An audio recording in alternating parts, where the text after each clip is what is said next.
Around 7:20 p.m. on the evening of December 11th, 2002, a police department in a rural English county called Surrey started receiving all these frantic emergency calls. Now, all of these calls were coming from drivers on a heavily trafficked highway called the A3, and they all were saying the same things. They had seen this totally reckless driver with super bright headlights that was weaving in and out of traffic and going at high speeds and nearly crashing into people. And then a couple of the callers said they actually saw this car go down the embankment off the side of the highway, and so it looked like they might have crashed. And so, of course, this police department, after getting all these calls, decided to send out a couple of officers to see what was going on.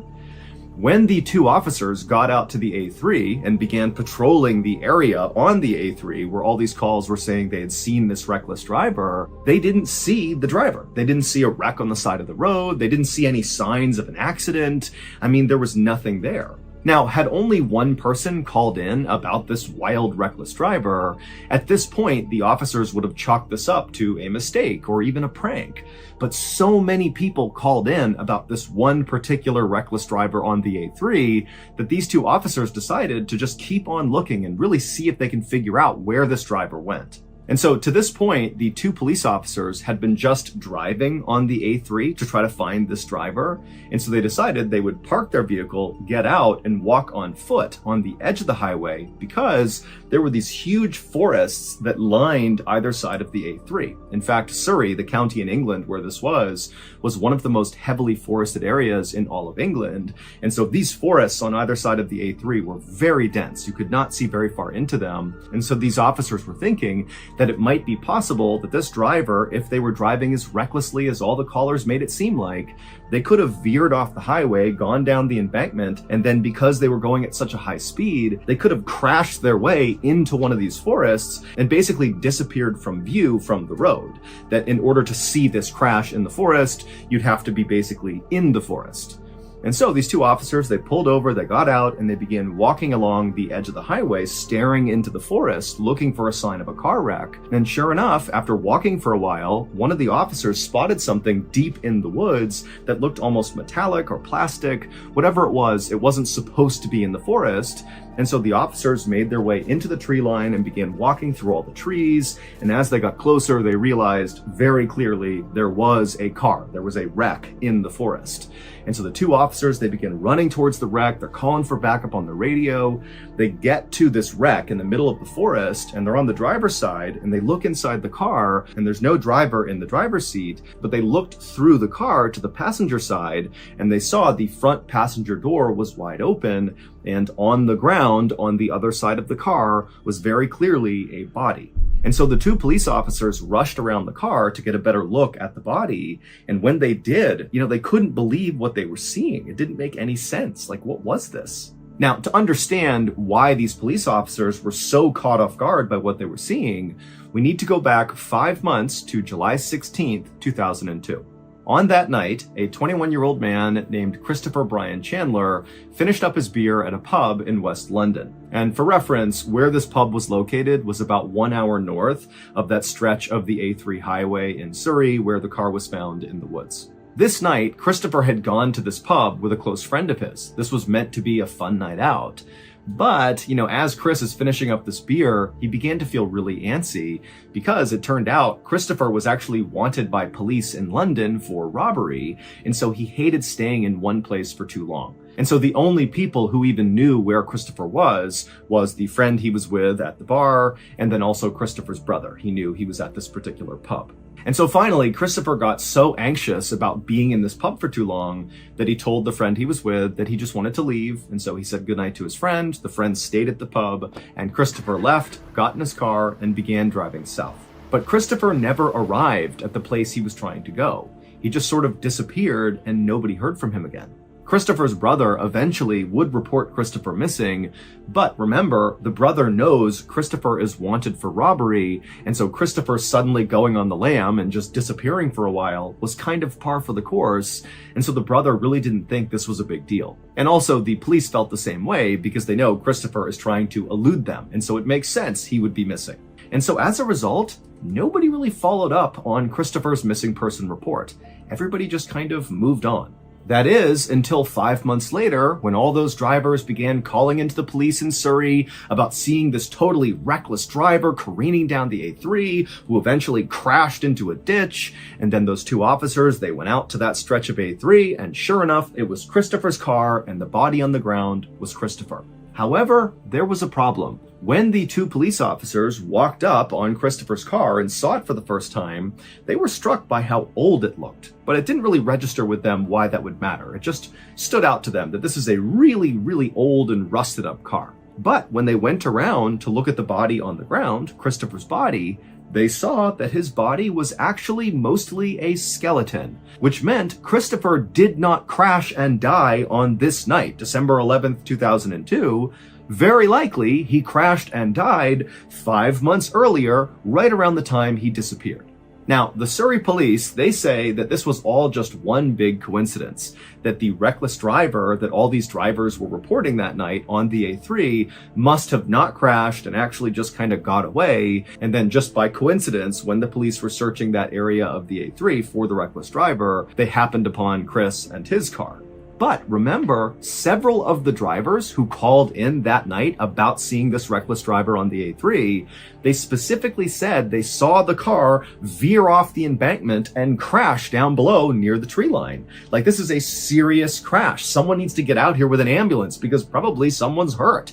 And then when the police got out and searched the exact area where this crash supposedly happened, they find Chris's car that had all the hallmarks of a car that was driving recklessly on the A3 that veered off and crashed into the woods. I mean, they found Chris and his car because of these calls, but it could not have been Chris. But what other car could it have been? As of today, we do not have a good explanation for how this happened, and so it's been dubbed the A3 ghost crash.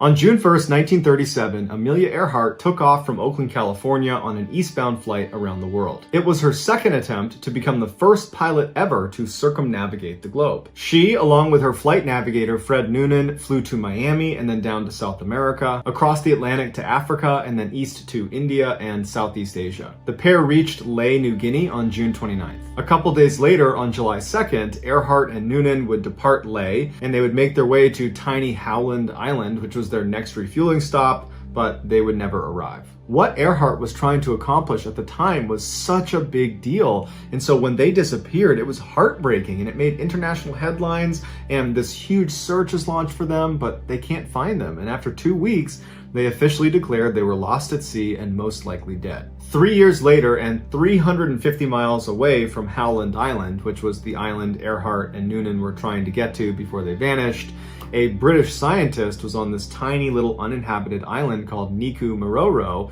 and they made a startling discovery. He found an incomplete skeleton next to what looked like the remains of a campfire, and their skeleton was kind of torn all over the place, like they had been ripped limb from limb. Because of Niku Maroro's proximity to Howland Island, everybody speculated that this has got to be the body of either Amelia Earhart or Noonan. The bones were sent to 2 doctors in Fiji, and they unfortunately said, no, this isn't Earhart or Noonan, this is somebody else. So those bones were ultimately disposed of because no one could claim them or knew who they were, and everybody just kind of forgot about it until 2017, when a forensic anthropologist decided to manually re-examine the measurements of the bones that were taken off of Niku Maroro Island and compare them to real measurements of Amelia Earhart.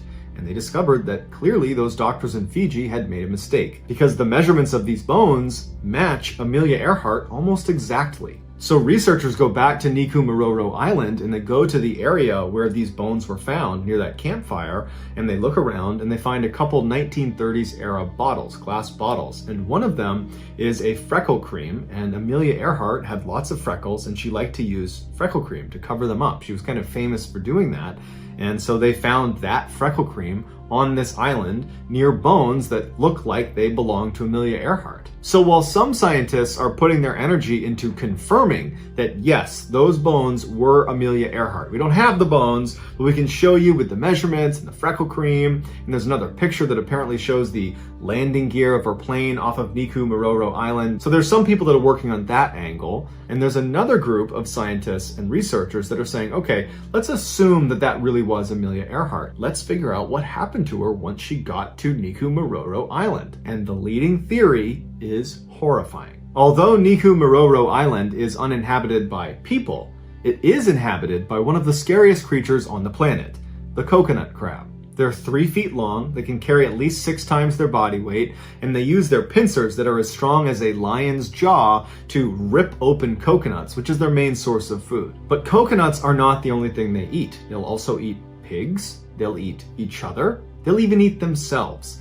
And they're prolific climbers because they need to get up to get to the coconuts. But in some parts of the world, they use their climbing ability to climb up and grab birds and break their wings with their pincers and then drag them into their underground burrows where they will eat them too. The few researchers and scientists that have gone out to Niku Maroro Island have said at night, thousands of these crabs will emerge from their underground burrows and they'll go looking for food. And they have a really keen sense of smell and they can smell blood. So when one of the crabs goes up and grabs a bird and starts ripping it apart, the thousands of others will come charging over and swarm the bird because they've smelled the blood, and they'll rip it to pieces and they'll all try to get in on the action. And so the theory goes, Earhart and Noonan are making their way to Howland Island. They get off track somehow and they wind up crash landing 350 miles away on Niku Maroro Island on one of the reefs. Noonan probably dies on impact, and Earhart, who's badly wounded and probably bleeding, she gets onto the island and she makes her way up to that area where that campfire was found. And for some amount of time, Earhart is able to survive off of whatever she had on her in those glass bottles, but in her weakened state and bleeding, at some point she probably attracted the coconut crabs who one night came out and swarmed her, ripped her to pieces, and ate her. Today, Niku Maroro Island is only inhabited by the coconut crabs and it's protected land under the Republic of Kiribati. And so if you want to go, you have to get express permission from the Republic of Kiribati, and they send someone to go with you. And there's no airport on the island, so you have to land on a separate island and then ride to Niku Maroro on a boat. But you have to pass through Cyclone Alley, which means you can only travel there at certain parts of the year, and even then it's incredibly dangerous.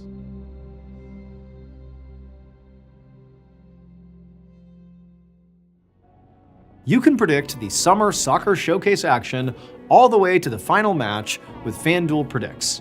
All you have to do is sign up to get your $25 bonus. I downloaded FanDuel Predicts during one of the matches just to try it, and let me tell you something.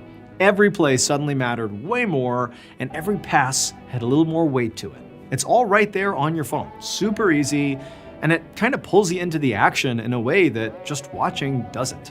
Sign up now for your $25 bonus on FanDuel Predicts. Go to fanduel.com/predicts to sign up.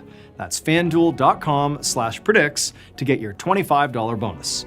Offered by FanDuel Prediction Markets, LLC, a registered futures commission merchant, 18+. Bonus is non-withdrawable and expires 7 days after receipt. Trading derivatives involves significant risk and may not be suitable for all investors. Manage your activity with their consumer protection tools. Restrictions apply. See terms at fanduel.com/predicts/bonus-offer-terms.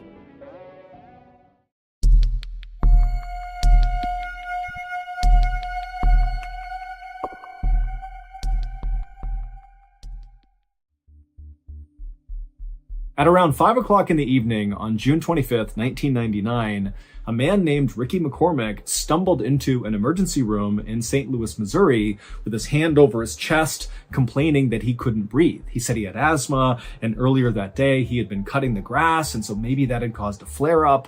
But either way, here he was in a lot of discomfort saying, I need help. Ricky was 41 years old, and for his whole life, he had had heart and lung problems, and so him arriving in this state in the ER was actually not all that uncommon for him. And so this hospital did what they did with anyone who came in complaining that they couldn't breathe. They immediately took Ricky to a back exam room and they hooked him up to all these monitors to make sure his heartbeat was steady and that his oxygen levels were plenty high. And once Ricky was in the exam room getting hooked up, he started acting really agitated and he kept looking around the room like he was scared that someone was going to jump out at him. And he was also sweating profusely, and whenever he did speak, he spoke so quickly no one could really understand him. But despite Ricky's odd behavior, the heart monitor showed his heart was beating steadily, his oxygen levels were perfectly fine, and when the doctor came in and examined Ricky, even though he clearly saw that something was off about Ricky, there wasn't any sign that there was anything physically wrong with Ricky. And so the doctor and the nurses agreed that whatever was going on with Ricky had to be psychological. And as it happened, Ricky did have a long history of psychological issues. He was known for making things up all the time, just telling people these crazy stories about himself, like how he was this talented singer and he was about to go on tour, or that he was actually a prince, or that he was studying to be a doctor. I mean, things that nobody thought was true, but Ricky would say as if this is just common knowledge. This is who I am. And so Ricky's family for the longest time had just assumed that Ricky was either bipolar or maybe schizophrenic. Those are both serious mental health disorders that totally disrupt normal thinking. But Ricky, despite being encouraged by his friends and family to go get help, never got help for any of his psychological issues. And so Ricky's life had kind of gone off the rails. He had dropped out of high school and not gone back to any sort of schooling, and he had spent some time in jail. Now, Ricky was living in a low-income, very dangerous part of St. Louis, which is a big Midwestern city on the Mississippi River that in 1999 had a very serious issue with gang violence. Ricky absolutely hated it there, but he had no way to actually leave St. Louis. In fact, Ricky didn't even have his own place. He bounced around from his mother's place, his aunt's place, and his girlfriend's place. Ricky did work, but the work was very sporadic, and it was for the most part just night shifts for random odd jobs. And when Ricky was actually working, he really just spent his time chain smoking cigarettes and drinking literally gallons of coffee. Back at the ER, Ricky, who was still in the exam room, had only been there for less than an hour when the doctor came back in and told Ricky that he was okay and he was going to be discharged. Now, Ricky immediately said, no, I have to be here tonight. I need to stay here. You need to admit me. But the doctor just kind of ignored what he said and handed him the discharge paperwork. 15 minutes later, when a nurse came back into the exam room to get this paperwork from Ricky, she would walk in and see Ricky still sitting on the exam bed, kind of fidgeting around, looking down at this paperwork on his lap that immediately she saw he had not filled out. He had just signed his name at the bottom. And when she walked in, Ricky looked up at her and he kind of shrugged his shoulders and looked at her and was like, "I don't know how to read or write. Can you help me?" And so the nurse immediately felt bad for Ricky. I mean, he's got dirty clothes on, he looks thin and frail, he's clearly very down on his luck, there's some issues happening with this guy, and he can't even fill out his discharge paperwork. And so she said, no problem. She sat down with him, and together they filled out his paperwork. And then afterwards, when she walked him out of the exam room back to the front of the hospital, Ricky turned to her and said, instead of going home, can you just let me stay here in the lobby just for tonight? And this nurse, who knew she was not allowed to do this, she looked around and saw it was not a busy night there. And so she said, okay, as long as you don't bother anyone, you can stay here. And so Ricky thanked her repeatedly and then walked over to the corner, kind of far away from the front desk and far away from the front door. And he sat down and folded his arms, and then he just stared at the front door. And so this nurse assumed that Ricky actually must be homeless, especially based on, how he came in and how he was acting. And so she figured, he needs a place that's warm to stay tonight. And so the nurse went back to her station, and over the course of the next several hours, she would periodically look out into the lobby, expecting to see Ricky kind of curled up asleep in the corner. But every time she looked out there, Ricky was still sitting upright, arms folded, staring at the front door of the hospital as if he was expecting someone to come in at any moment and he needed to be ready. And so she thought this was unusual, but she decided not to intervene. She just let him sit there and do his thing. Later that morning, at 11:30 a.m., when the nice nurse who had allowed Ricky to stay in the lobby was leaving her shift, another crew of nurses came in, and right away they noticed Ricky was just sitting in the corner for no apparent reason. And when they walked up to him to ask if he was okay, what are you doing here? What can we do for you? Ricky, instead of trying to talk to any of these nurses, just got up and walked out of the hospital. After leaving the hospital, Ricky walked to a nearby payphone and he called his girlfriend, Sandy. And when Sandy picked up the phone, she immediately recognized her boyfriend's very familiar voice, but she also picked up that he sounded really tired and kind of out of it. And so when she asked him, are you okay? What's going on? Ricky would tell her that he had just spent the night in the hospital. But he didn't clarify that he had spent the night in the lobby of the hospital, not admitted as a patient at the hospital. But to Sandy, it really didn't matter because already this was raising red flags for her because this was actually the second time that Ricky had gone to the ER just that week. Just a few days earlier, Ricky had been released from a different hospital in St. Louis after telling doctors there that he had these chest pains and he couldn't breathe. And so he had been admitted for a couple of days, but ultimately they determined that there really was nothing wrong with him. And they too believed whatever was happening with him had to be psychological. And so he had been released. Additionally, Sandy had been growing increasingly worried about Ricky because over the last several weeks, Ricky had begun acting really paranoid to the point where anytime he was in her apartment and somebody outside the apartment just walked down the hallway, Ricky would jump as if he was worried whoever was out there was going to barge in at any moment. But whenever Sandy asked Ricky, what's going on? Why are you so paranoid? He refused to elaborate. So, feeling very concerned about Ricky, on this phone call, Sandy would say to Ricky, please come to my apartment and let me take care of you. If you're not feeling well, I'll make you feel better. Just please come to my apartment right now. But Ricky said no, he did not want to go to Sandy's apartment. He told her instead he was going to walk to a nearby gas station to get a bite to eat, and then afterwards he would give Sandy a call. And so the two of them agreed to this plan. They hung up. But then Ricky did not call Sandy later. A worker at the gas station where Ricky said he was going would later tell authorities that Ricky did come into the gas station and he got a hot dog on that day, the 26th. And then the next day, this same worker said, yep, we saw Ricky again on the 27th. He came in here, he got a bite to eat, and then he left. But after that, nobody saw Ricky. Not his aunt, not his mom, not his girlfriend. He didn't show up in any other emergency rooms in Missouri. He just disappeared. On June 30th, so 3 days after Ricky was last seen at this gas station, a woman was driving her car 20 miles north of St. Louis on this highway when she looked out into this cornfield that butted up against the highway, and she saw kind of in the middle of it was this dark shape that looked totally out of place. And so she was intrigued enough that she actually pulled over on the road, she got out, and began walking into this cornfield to see what this thing was. And when she got up to this thing and saw what it was, she froze in horror, and then she screamed, turned around, and ran back to her car, and she flew to the nearest gas station, she grabbed a payphone, and she called 911. When the police arrived at this cornfield, they too walked out towards this dark thing, and then finally they saw what this thing was that had scared this woman. It was a dead person who was lying face down. Their body was very badly decomposed. And in fact, their body was just kind of falling apart. Like the fingers of this person's body had just kind of crumpled off of their hands.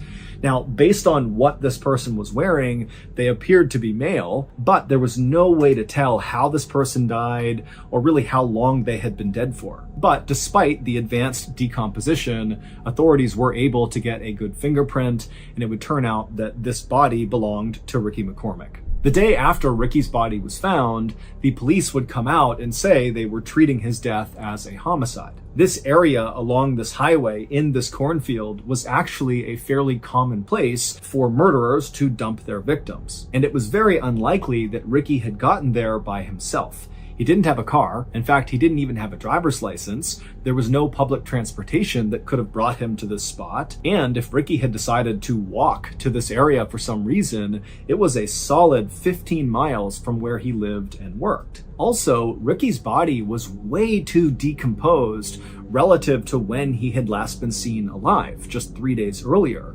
And so there was a theory that perhaps he was killed somewhere else and then kept indoors in heat, and that had accelerated his decomposition, and then at some point whoever had killed him had moved his body and dumped it in this cornfield. And so on that first day of the homicide investigation, July 1st, the police put 18 detectives, so a ton of detectives, on this case, and they also appealed to the public to come forward if you had any information about what could have happened to Ricky McCormick.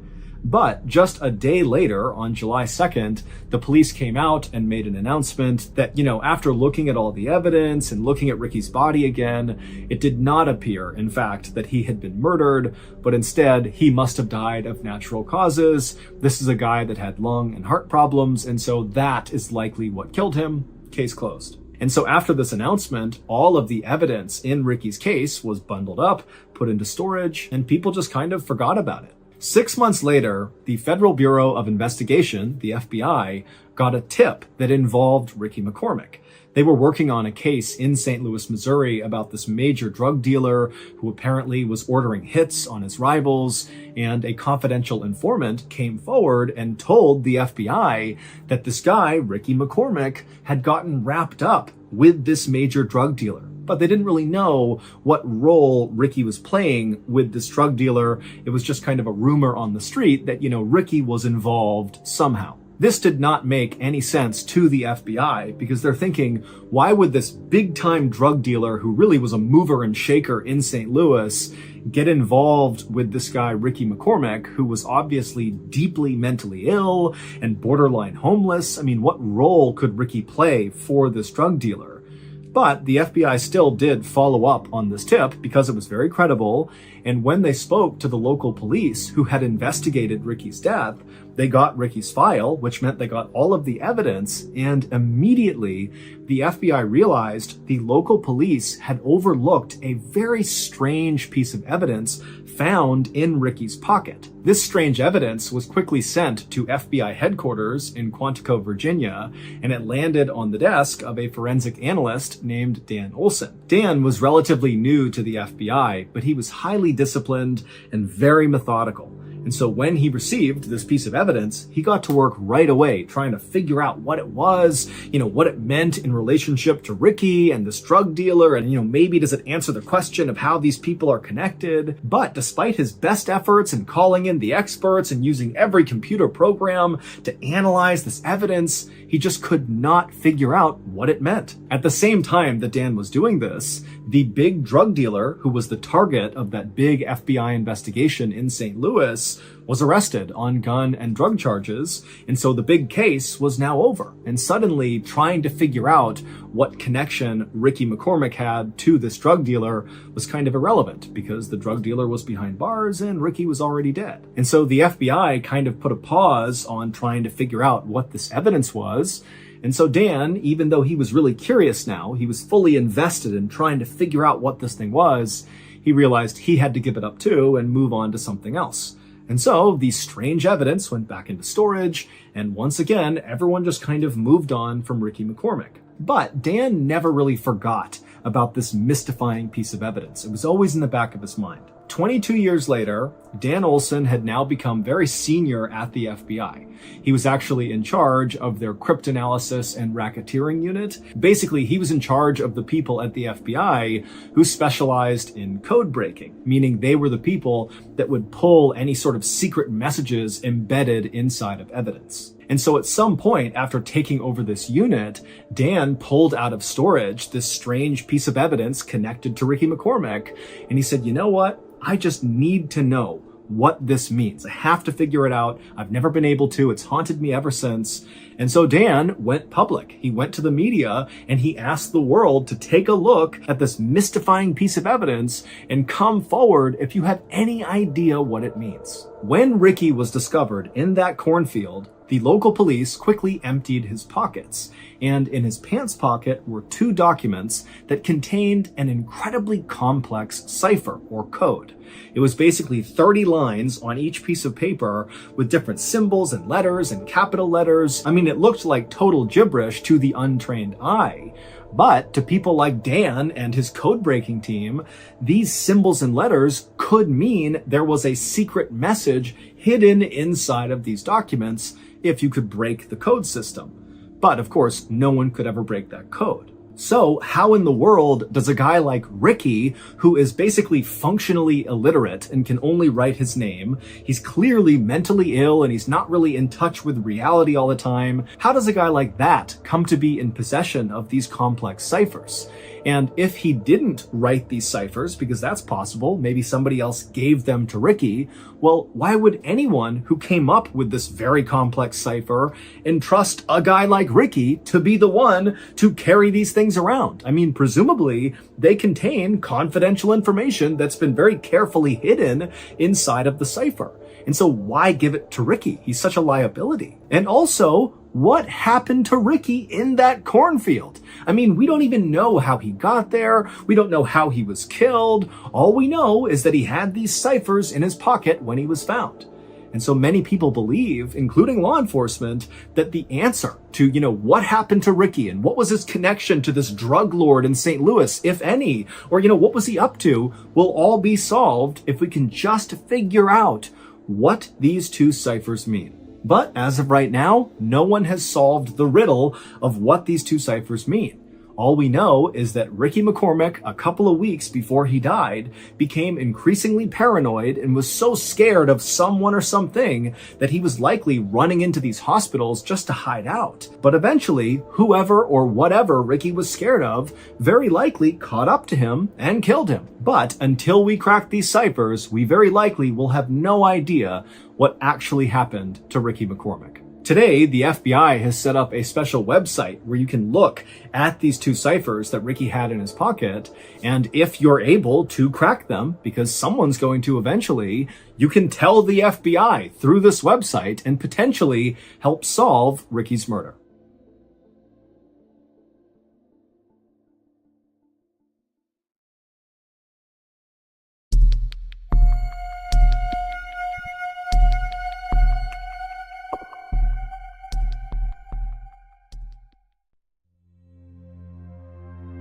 At 5 a.m. on September 30th, 2008, a 61-year-old man named Xian Tie-xiong finished getting dressed inside of the bedroom that he shared with his wife in the city of Beijing, China. After he finished getting dressed, Xian reached down and scooped up his backpack off the floor that was already packed, and then he carefully walked around his bed, trying to be as quiet as possible, and then as quietly as he could, he kind of tiptoed around the bed to his wife's side to give her a kiss goodbye. Xian was going to be heading out to a local mountain that day for a day hike. And so Xian, he gets next to his wife and he bends down to kiss her, and right as he does that, he accidentally wakes her up. And so his wife opens her eyes and she looks up at him, and Xian just says, I love you. He gives her a kiss and he tells her, hey, I'll be back tonight before midnight. And so his wife, she kind of groggily said, okay, and she grabbed his hand and squeezed it, and she told him that she loved him, and then she fell back asleep, and moments later, Xian had left the bedroom and walked out the front door. Xian's home was only a couple of blocks away from the train station, and since he needed to ride a train and then also a bus to get to this local mountain that was about an hour-and-a-half journey away, the train station was his first stop. And so Xian, as he walked towards the station, he was all smiles. I mean, he was really excited about this day. So Xian was retired, but he had spent his whole life teaching geography at Beijing No. 5 Middle School. And he was a very passionate teacher, but the thing he was most passionate about, that he routinely really pushed on his students, in some ways more than geography, was his love of nature. In fact, Xian loved nature so much that when he was not teaching, he basically spent all of his off time out in nature going for hikes. I mean, that was his thing. And today, Xian was especially excited about his hike because he was hiking one of his favorite trails. It was located on Mount Miaofeng, which is a mountain located 30 miles to the northwest of where Xian lived. And this mountain was quite famous because of all the sacred and ancient temples that kind of dotted the mountain all over the place. And then also there were all these beautiful roses, like the flower that would bloom all over the mountain in the summer. And so it's just this totally strikingly beautiful place. And normally Jian would actually hike up this trail and then actually camp out on Mount Miaofeng, mostly because on the summit, there was this incredible view of downtown Beijing. And at night, the view is like spectacular with the city all lit up. But on this particular day, Jian knew an overnight stay was not possible because he had to be back home by the next day because it was his mother's 90th birthday. And he was very close with his mother and he was not going to miss that. And so Jian eventually made it to the train station. He bought his ticket, he boarded his train, and then he sat down in a seat. And as soon as he did, he opened up his bag and pulled out a stack of papers. For this hike, Jian had packed himself some food and water inside of his backpack. He also packed a newspaper called the Beijing Youth Daily, and he brought along his diary. But his diary was a little bit unique. Jian, because he loved nature so much and didn't like the idea of wasting anything, what he would do when he was a teacher at Beijing No. 5 Middle School, he would just take scrap paper and start writing on that. And he would compile all his scrap paper into these sort of diaries that he would keep. And so the reason he did that was primarily because he was so in love with nature, he hated the idea of wasting anything. And so Jian passed the time on the train by writing in his diary, aka his stack of scrap paper, and also reading this newspaper. And Jian knew he really needed to read the entire newspaper pretty quickly because by the time he got to the mountain, he was going to do what he always did, which is he would bring a newspaper with him on a hike, and as he walked, he would take out a page periodically and tie it to a tree, kind of marking his way. That way, when he turned around and came back down, he would have his path marked, because Jian did not always walk on a clearly marked trail, and so this was his way of not getting lost. And so Jian would ride the train car, and then he would get off and he would board a bus. And then finally, right around 7 a.m., that bus would come to a stop in the tiny village of Changfang, which is located right at the base of Mount Miaofeng. And so Jian grabbed his backpack, he hopped off the bus, and then began walking through the village towards the mountain. And then by about 7:20 a.m., so not long after Jian had left the bus, he was almost up to Mount Miaofeng when he pulled out his cell phone and he called his cousin. It was a brief conversation, and all Jian really wanted to do was just to make sure his cousin was going to be around the next day for Jian's mother's birthday. And the cousin said he would, and so Jian told him, okay, I'm going hiking today, and I will see you tomorrow. And then he hung up. And then, only a couple minutes later, Jian disappeared into the beautiful forests of Mount Miaofeng. So Jian's wife did not expect to hear from Jian at any point that day because she knew he would have terrible cell phone service up on the mountain. But she did expect her husband to be home on time. He had told her that morning before he left that he would be home that night before midnight. And if you knew Jian, you knew this guy was never late. He said, I'm going to be someplace at a certain time. He would be there. So when 10 p.m. rolled around that night and still Jian was not back yet and he had not called, Jian's wife was actually not worried because she was thinking, okay, well, it's 10. He'll be home in the next couple of hours because he said he'd be here by midnight tonight and he will be here tonight. And so she went to bed expecting to wake up and see Jian in bed with her in the morning. But the next morning when she woke up, Jian was not in bed, so he did not come home, and so his wife immediately was very concerned and began calling Jian's family, and nobody knew where he was.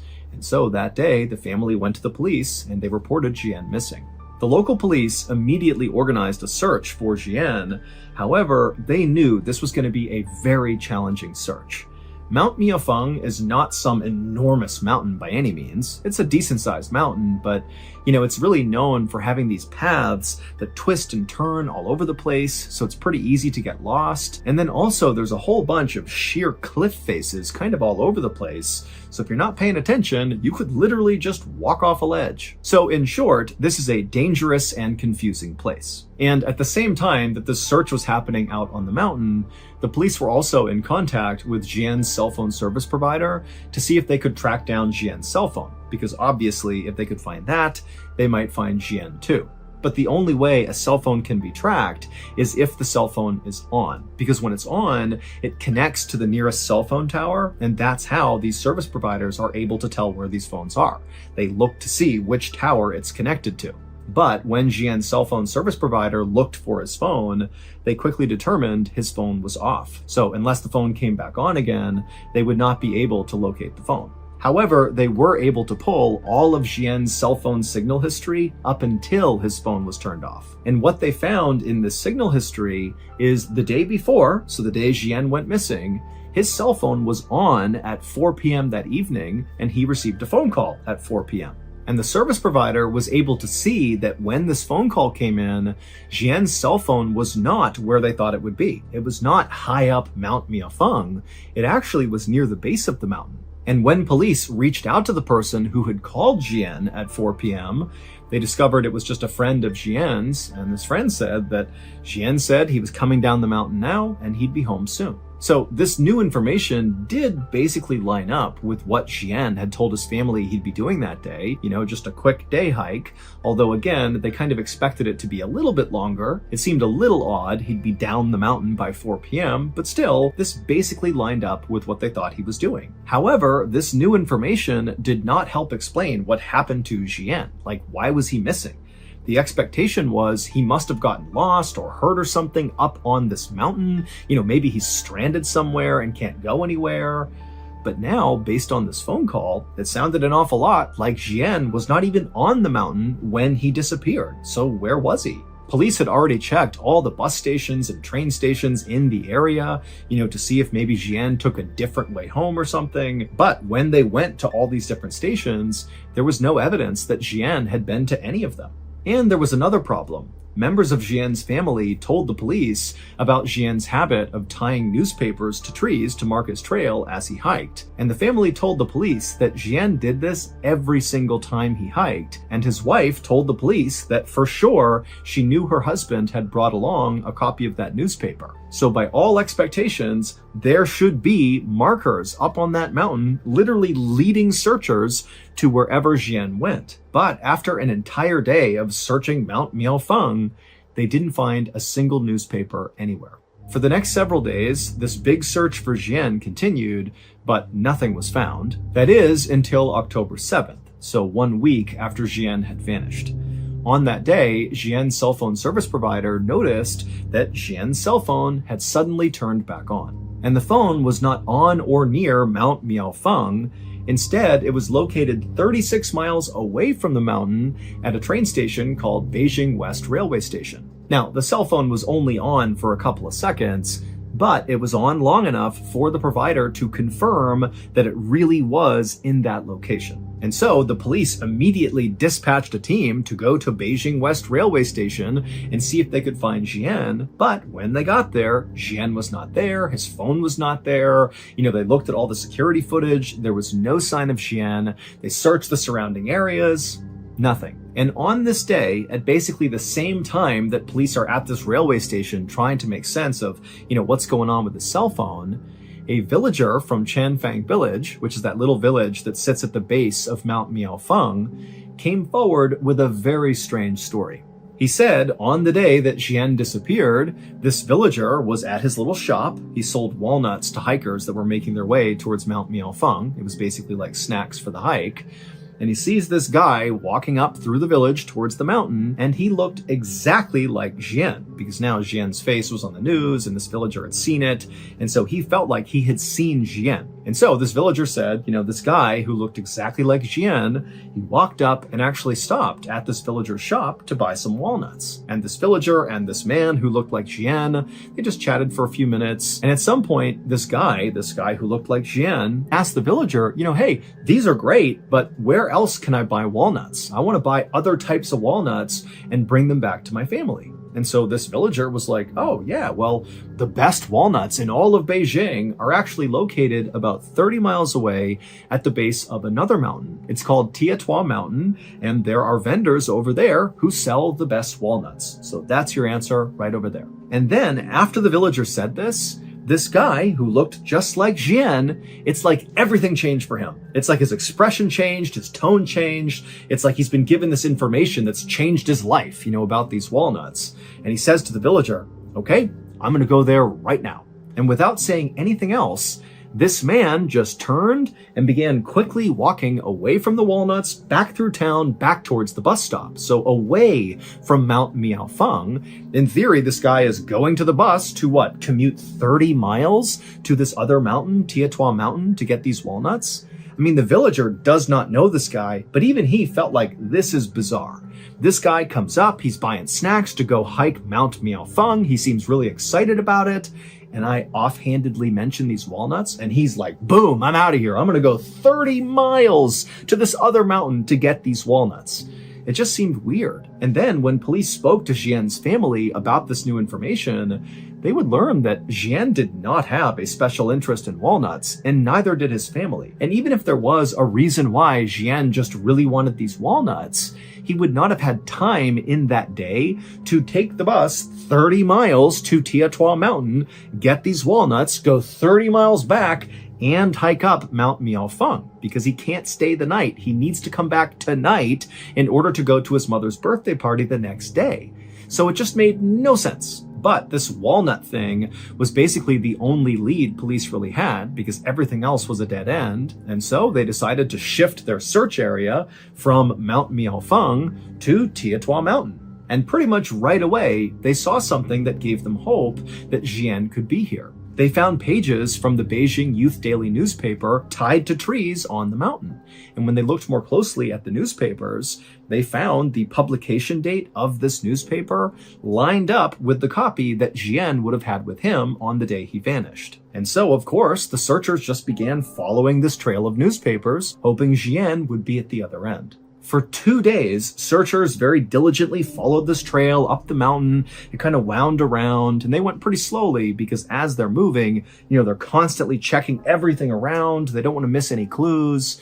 But finally, after 2 days of following this trail, they eventually found something. The newspapers led them to a campsite. Now, the campsite was abandoned, but there was a bed of hay, there were some used water bottles, and some toilet paper. And so just from the looks of it, this campsite looked relatively active, like somebody had been staying here recently for at least a day or two. And so it seemed pretty likely, based on everything else, that this was Jian's campsite. And pretty quickly, after searching the campsite, they found something that virtually guaranteed that this was his campsite. Authorities found this plastic bag that was sitting next to the bed, and inside of the bag was a piece of scrap paper from Beijing No. 5 Middle School. And on this scrap paper was a note. And the note said Jian had indeed hiked up Tietua Mountain on September 30th.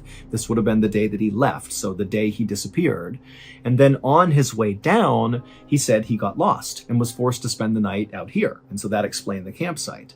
And then on October 1st, so that would have been the day after he spent the night out here, he said he was going to attempt to follow the ridge line down the mountain to a nearby village to safety. And this note ended with the phrase, "Leaving this note here just in case. Love to everyone who passes by." Now, at first glance, this note was like amazing news, because suddenly it seemed totally possible that Jian was just fine. I mean, the way the note was written, it sounded like he was at least healthy and safe, albeit I'm sure he was not happy to be stuck up on a mountain, but, he loved being in nature, and so he seemed okay. And then he had a reasonable plan for how he was going to get out of there, follow the ridgeline, go down to a village, go to safety. But as the police analyzed this note, they noticed that some things were off about it. First of all, this note basically directly contradicts other facts of this case. Remember, cell phone records prove Jian got a phone call at 4 p.m. on the day he went missing from his friend, and his friend would report that Jian told him that he was coming down Mount Miaofeng and he'd be home soon. But according to the note they found, that was not possible, because the note said Jian at 4 p.m. on September 30th, the day he went missing, he would have been on Tietua Mountain, either hiking up or being in the process of getting lost and, ultimately making that campsite where he camped out for at least one night. And so in addition to this factual discrepancy with this note, another issue with the note was just the way it was written. Now, Jian's wife had a chance to look at the note, and she would say, "That is my husband's handwriting." But the note contained a bunch of very strange language choices that just didn't make sense for Jian to be using. For example, this note, which really should have been a first-person point of view, Jian has gotten lost, he's by himself, he's writing to the world, kind of letting somebody know what's going on with him, and so it really should have been written in the first person. My name is Jian, I am lost, here's what I'm doing. But the note was written in the third person. Jian got lost on the mountain, and so he is going to camp out for the night, and tomorrow he's going to make his way out to safety. But despite being written in the third person, it did sound like somebody was talking about themselves. It did not feel like somebody else was attempting to document what Jian was doing. But by far, the weirdest part of this note was the tone shift that happened about halfway through. So the first half of this letter was written, albeit in the third person, but it was grammatically correct and sort of formal, like you would expect from a very well-educated retired teacher. But once you get to that second half of the note, the grammar started being really awkward, and then the very final line, which says, "Love to everyone who passes by," that actually sounds totally awkward in Chinese. So love to everyone who passes by is the translation into English, and that basically makes sense to us. Like, that's not an awkward phrase.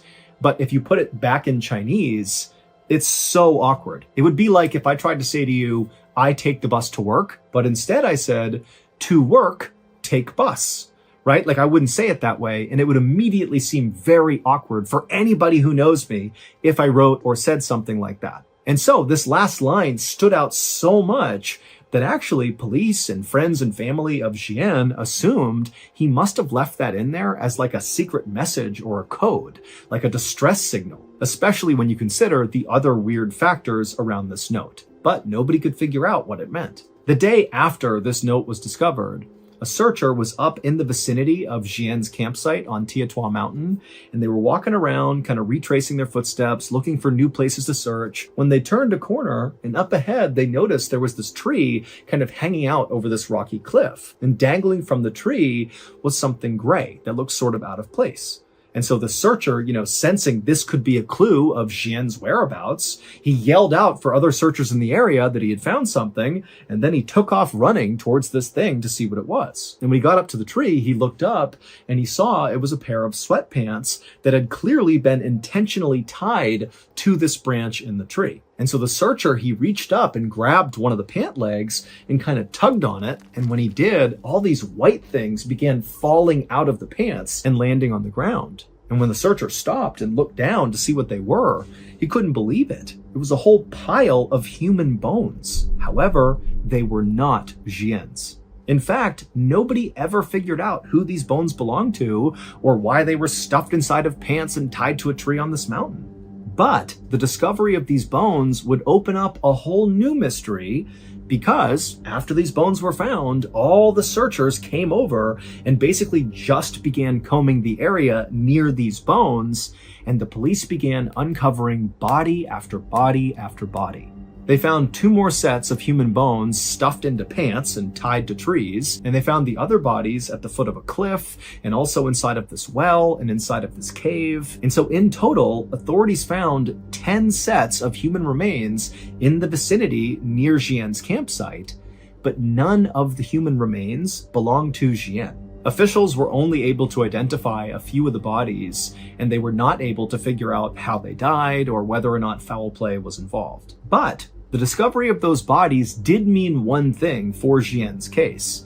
It meant, all these people had previously gone up Tiatua Mountain before Jian went up and vanished. And when these other people went up the mountain, clearly something horrible happened to them, and we don't know what it is. Is there a killer on the loose? Is there some animal or creature out there that's taken people out? I mean, we don't know. But what started to happen since Jian went missing and his story was all over the news in China is that all these other hikers who've been on Tiatua Mountain before have begun sharing their experiences when they hiked up Tiatua Mountain, and some of their stories about what they've seen on that mountain are horrifying. One person said they were walking up the mountain, they had their partner with them who was a little bit farther back the trail, and so they're kind of walking up on their own, and the first person, as they're walking up the trail, suddenly sees this guy just kind of come out of nowhere wielding an axe, and he walks up to this person, and all he says is, "Are you alone?" And the hiker's like, no, my partner's back there. They're coming up here. What's going on? But the Axeman, he basically acted like he didn't even hear their answer. And he just asked it again. Are you alone? And the hiker was like, no, my partner's back there. And the Axeman again just said, are you alone? Are you alone? Are you alone? And this axe person kept doing that until the hiker and their partner just turned and ran. And then another hiker shared a story about how they were walking up a trail on Tiatua Mountain, and at some point they lifted their head up, and he saw a little ways up the trail, kind of off the trail, so in the tree line, were all these people, like this group of strangers, just standing there motionless, kind of half behind trees, like they were kind of trying to hide themselves, but also not. And they were just staring at this hiker, unmoving, not speaking, just staring. And so the hiker, they look up and they see this, and they were so unnerved so quickly that they just turned and left, and they have no idea who those people were. And so obviously we have no way of verifying these other hikers' stories about what they saw on Tiatua Mountain. But when you combine their testimony with Jian's story, it really makes you wonder, what's going on up there? The official search for Jian was called off at the end of October, so roughly 1 month after he vanished. But unofficially, the search for Jian continues to this day. However, they still have not found his body, and basically no real progress has been made.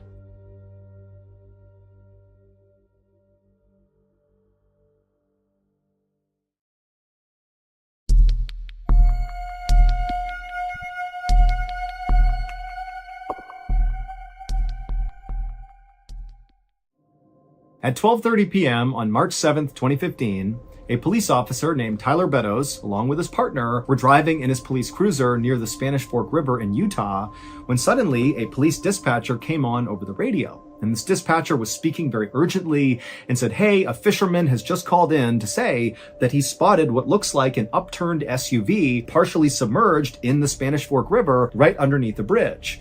And whoever is closest to this bridge, get over there and see if there's anybody inside the vehicle that can be saved. And so Officer Beddoes and his partner, they knew they were very near this bridge. And so immediately they banged a U-turn, they drove to the bridge, but from the road, they looked down and couldn't see any SUV. But they saw there were some firefighters and paramedics that were also converging at the spot on the road, and everybody's getting out and running down to the riverbank.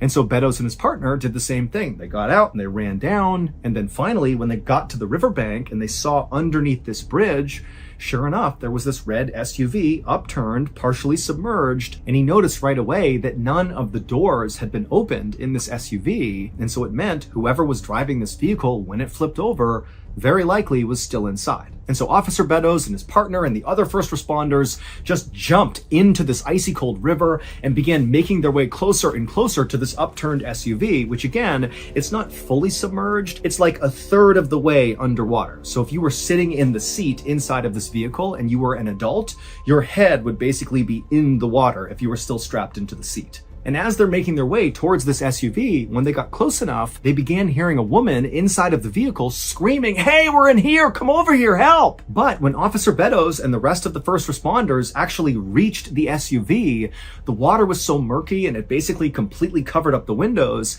that they weren't really able to look into the vehicle. They could just hear this woman yelling, but that was it. And then when they tried to open up the doors, they couldn't do it because the roof had begun to cave in, and so the actual framing of the door wouldn't open. And so all these first responders, it's like their adrenaline's pumping and they're like, come on, we got to push this thing up onto its side so we can get in. And so all these first responders are pushing and pushing, and slowly but surely they began to raise the side of this vehicle up until the windows suddenly were clear, and Officer Beddoes and the others were able to look into the car, and they saw there was a woman in the driver's seat and there was a baby in a car seat dangling upside down in the back seat, still strapped in. And so Beddoes began screaming, there's a baby in here, there's a baby in here. And suddenly it was like everybody got extra strength and they pushed this vehicle all the way up onto its side. And then one of the firefighters climbed up onto the side of the car, which now was the highest point of the car. And he reached in and he clipped the straps holding the baby who had been upside down, dangling there, cut the straps, and pulled the baby out and handed the baby over to Officer Beddoes. And then the firefighter began doing the same thing to get the woman out. But Officer Beddoes, at this point, he just took this baby, he turned away. He figured the first responders will handle this woman, and he's going to take this baby to safety because he couldn't even tell if the baby was alive or not.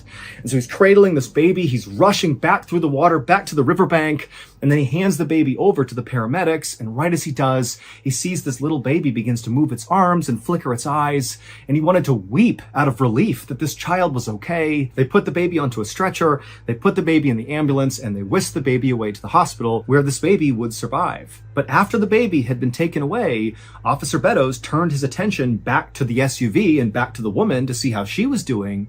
But he could tell right away from the way people were acting, all the other first responders that were still dealing with the crisis in the water, the way they were acting indicated that something is off here. Well, it would turn out 14 hours earlier, so at around 10 p.m. the previous night, a 28-year-old woman named Jennifer Gorsbeck had just left her father's house in Salem, Utah, and in her car was her little 18-month-old baby, Lily, who was in the back seat. And after Jennifer pulled away from her father's house and her father's on the porch waving to her, she began driving towards her home. But something happened around 10:30 p.m. that night. We don't know what, but something caused Jennifer to careen off the road on that bridge and flip over and land in the water. Maybe she fell asleep at the wheel or an animal jumped out, we don't know, but we know at 10:30 she careens off the bridge and she lands in that river. And then for 14 hours, she and her baby remained upside down in that river. Until finally, Officer Beddoes and the other first responders came rushing over to open it up and get them out of there. And if you recall, all the first responders, Officer Beddoes included, heard Jennifer screaming that they were in the car, come save us, please. But what they would find out is that could not have been Jennifer, because Jennifer was killed on impact when the car fell into the water. Only Lily survived the crash, and then Lily, who's nearly hypothermic and she's upside down with water like 2 inches away from her head, for 14 hours she dangled there, and when she was pulled out, according to doctors, was like a couple of minutes before she would have died from hypothermia. And so without that voice, Lily almost certainly would have died, because it was the sound of that voice that really encouraged all these first responders to find the strength and get that car up on its side and then get the baby out of there. We don't know whose voice that belonged to, but for sure, it saved Lily's life. And again, baby Lily would make a full recovery, and to this day, Officer Beddoes and the other first responders, they know what they heard, and they do not have an explanation for it.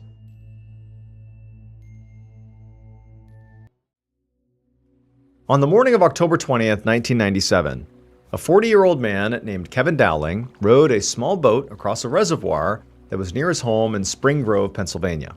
And this reservoir was beautiful. It was quiet and peaceful out here, and the weather was perfectly cool, and the leaves on all the trees around the water were very colorful and starting to fall. And as Kevin looked around at all this incredible scenery, he knew he had chosen the exact right spot for what he needed to do. So Kevin had rented this boat to go fishing. But in reality, he was out here primarily just to have a place where he could relax and just think. So lately, Kevin's life had been incredibly stressful, and so moments of calm and peace were just very few and far between. The stress really began when, recently, Kevin had lost his full-time job.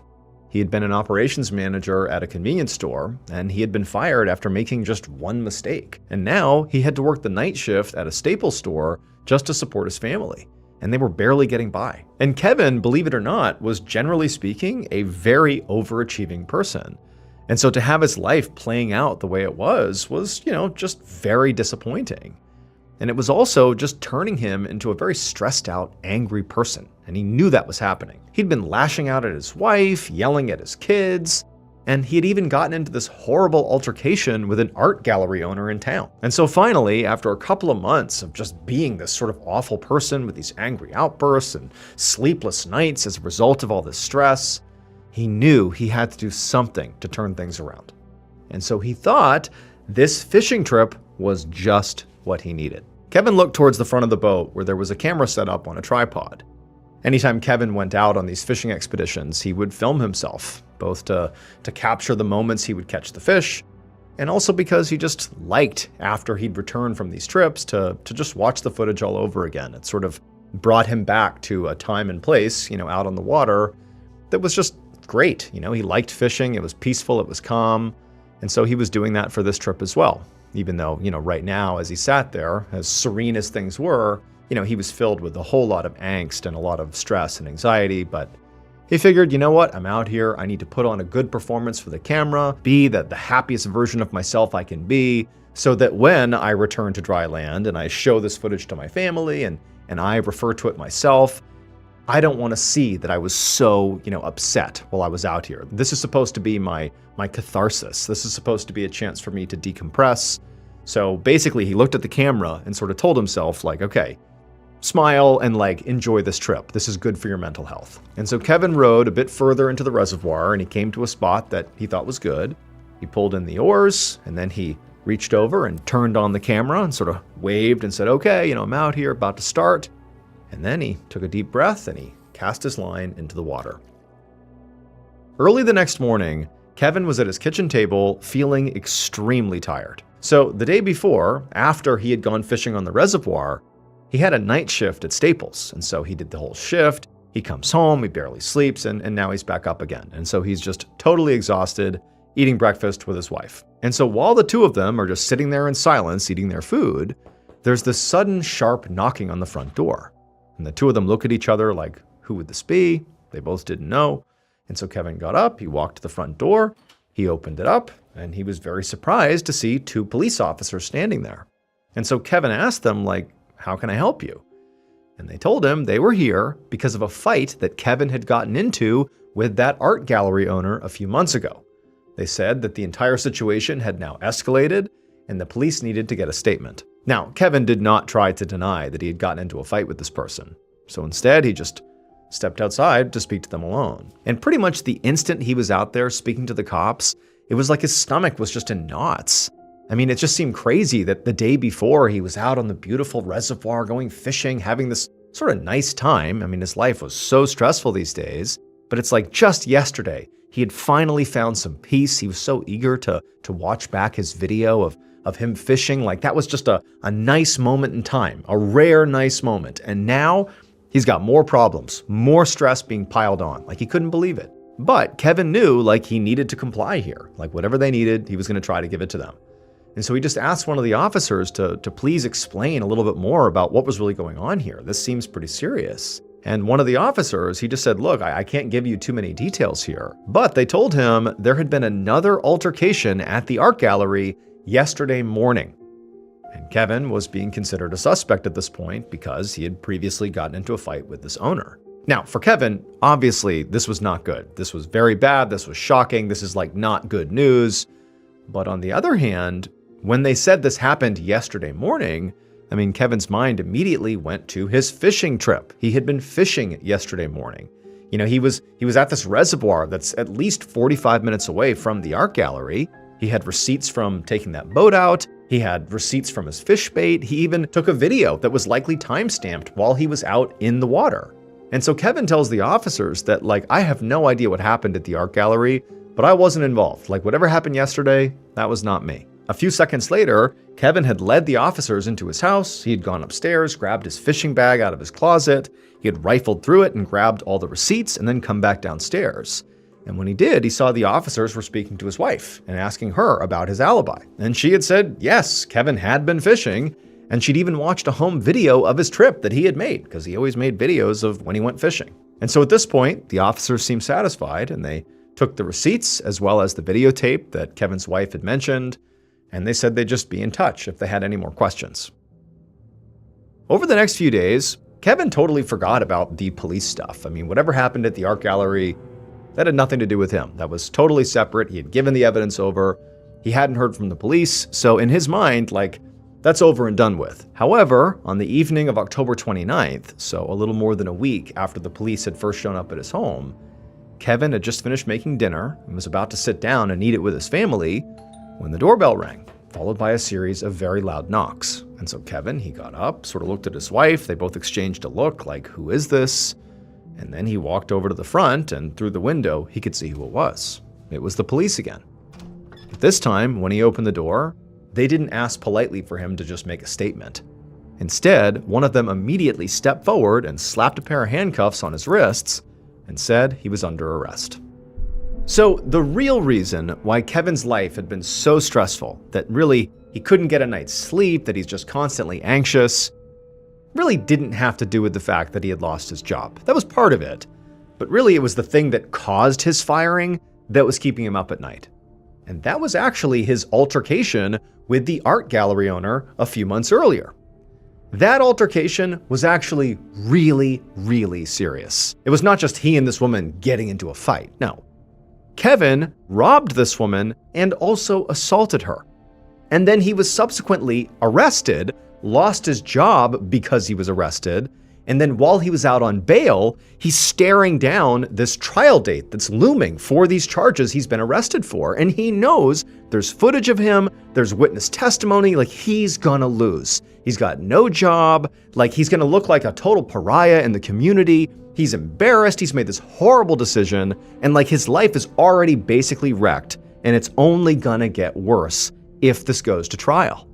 And so what does he do? Kevin, the perfectionist who always sort of follows through on all the things in his life, to that point, he decides he needs to go back there to the art gallery and finish the job. He needs to get rid of this woman so there won't be a trial, so he won't be found guilty, so his life won't be ruined.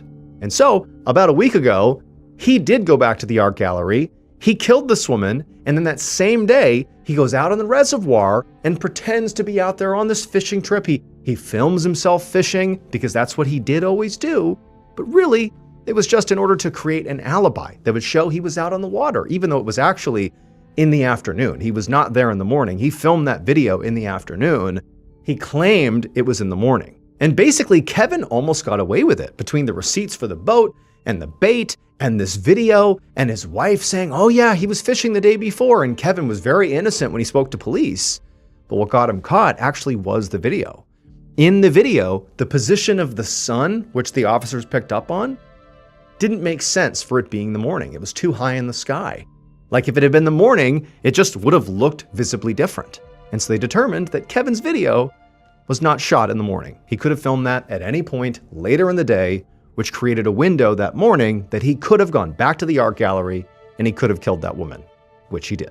Also, just to add credibility to this theory that Kevin had forged this video, or at least forged the time he had shot it, an expert was able to determine that the timestamps on the video had been tampered with, further clarifying that this was a fake.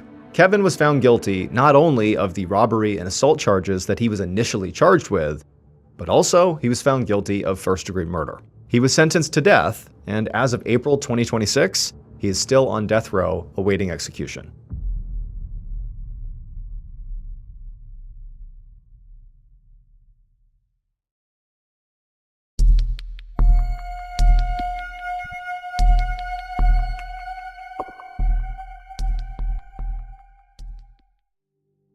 Just before 6 p.m. on Sunday, July 12, 1942, a man named Robert stumbled into a bar called the Green Parrot in Harlem, New York. And Robert was already very, very drunk. He'd been drinking all afternoon because he'd won a bunch of money in a dice game earlier that day, and he had just been celebrating. And now he was wandering into this bar, the Green Parrot, to keep the party going and keep on drinking. So at this point in 1942, the neighborhood where he was, Harlem, which is a neighborhood within New York City, it really struggled with a very high level of violent crime. And this bar, the Green Parrot, was very popular amongst locals. And so this bar attracted a big crowd, which often became a very rough crowd. And so because of how violent this area was, and because of all this cash that Robert had won earlier in the day, which he had on his person, Robert had decided to bring his gun with him out to the bar, like he was armed as he walked into the Green Parrot. And he was glad he was, because again, this is like a dangerous spot. But as Robert actually went inside of the Green Parrot, he found that it actually wasn't that crowded that night. Now, it was only about 6 p.m. and it would get much busier, or it usually got much busier later in the night. But at this point, even though he's very drunk, he looked around and he saw there was like maybe 20 people in there. And for Robert, this actually was kind of a good thing, because it meant it would be easier for him to get up to the bar and, get served, get more drinks. And so Robert staggered his way over to the bar where the owner, Max Geller, was pouring drinks and helping customers. And so Robert, he gets up there and he looks around, and right away he actually recognized a number of people that were there at the bar. They were regulars. And then he saw actually there was one particular regular, this shorter guy, who he knew was really mean and nasty and just super aggressive, and he clocked him as a guy that he wanted to keep his distance from. And so Robert turned his attention to Max, the owner, and he sort of sloppily waved at him, trying to get his attention. And Max, who was still busy preparing drinks for others, he sort of looked up and stared at Robert and kind of, did sort of like a check of him to see how drunk he really was. And then Max served the other people, and then he walked over to Robert with sort of a skeptical look on his face, and he's like, "What can I do for you, Robert?" And Robert, he's like closing one eye, he's so drunk, he's like, "Yeah, I want a drink." And Max looked at him and he's like, "No, you're too drunk, I can't serve you." Now, at first, Robert was just defensive and was basically like, "Come on, like I'm in here all the time, and I've certainly been pretty drunk before and you've served me. I don't understand why this is different." But Max stuck to his word and he's like, "No, I'm not going to serve you. You're too intoxicated." And so slowly, Robert became angrier and angrier, and he began saying, like, "You're serving everybody else. There's guys here that are more drunk than me. Like, I don't get it. Like, you have to give me a drink." And at this point, Max, sensing just how upset Robert was, he said, "Look, now you're going to just have to leave. Like, I'm not going to serve you, and you have to leave." And Robert, he went from now just being mad to being humiliated. He's being like humiliated in front of the whole bar. And it was almost like he couldn't help what he did next. It was like rage coursed through his body. And almost without thinking, Robert drew his gun, aimed, and fired. And he shot Max in the face. Now, instantly, as soon as this shot rang out, the bar is just thrust into absolute chaos. People are screaming. Like 90% of the people in there had no idea this was even happening, let alone that people are shooting each other. It was just chaos. People are screaming, they're running around. And Robert, it was like he couldn't even believe what he had just done, and he just immediately pocketed and hid his weapon and sort of just backed away from the scene, because again, people aren't even sure who got shot. People are looking around. He sort of began to blend into the crowd, and then as soon as he could, he just turned and ran out of the bar.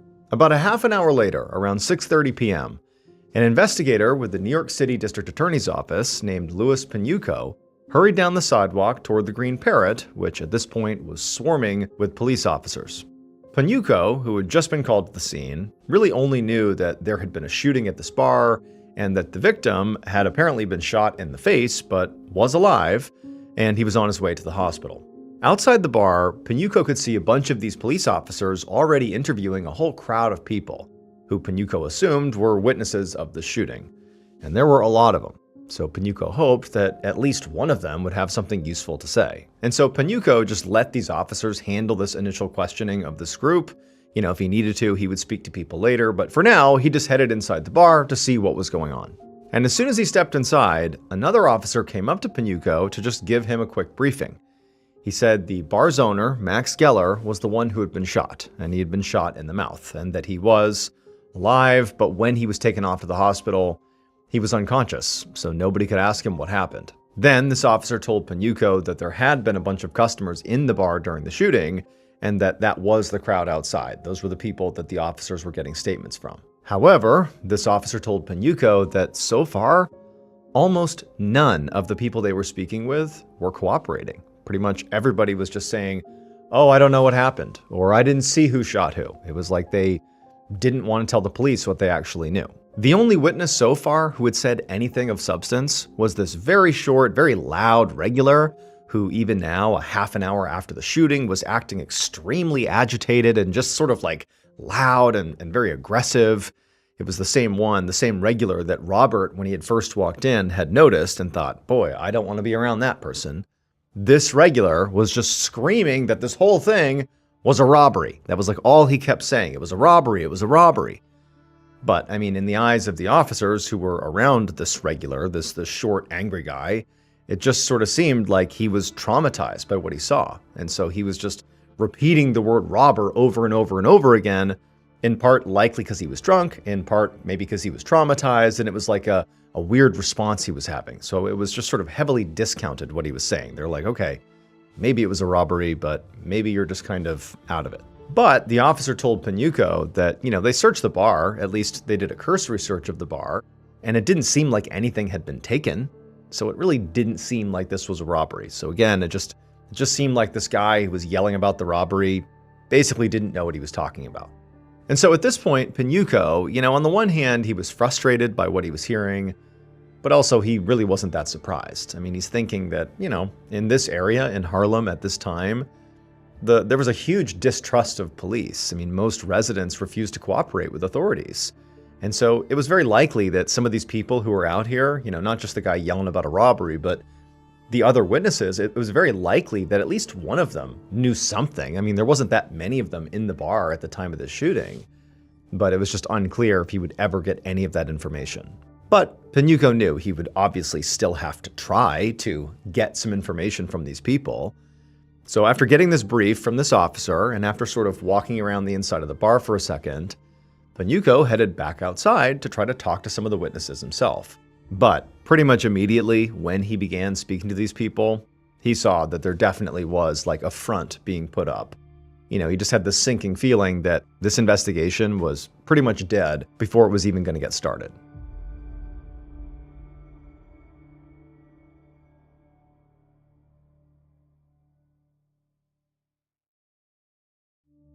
Fast forward about a month, and Pinuco is still hard at work working on this case, except the case took a turn, because the victim, Max, he fell into a coma right after the shooting, and for weeks he had been in a coma, and authorities, Pinuco included, were hopeful he would wake up and he'd be able to give them additional information about what happened, give them anything, because no one by this point had given them any new information. They had basically no evidence, they had nothing. But unfortunately, Max, without regaining consciousness, just died.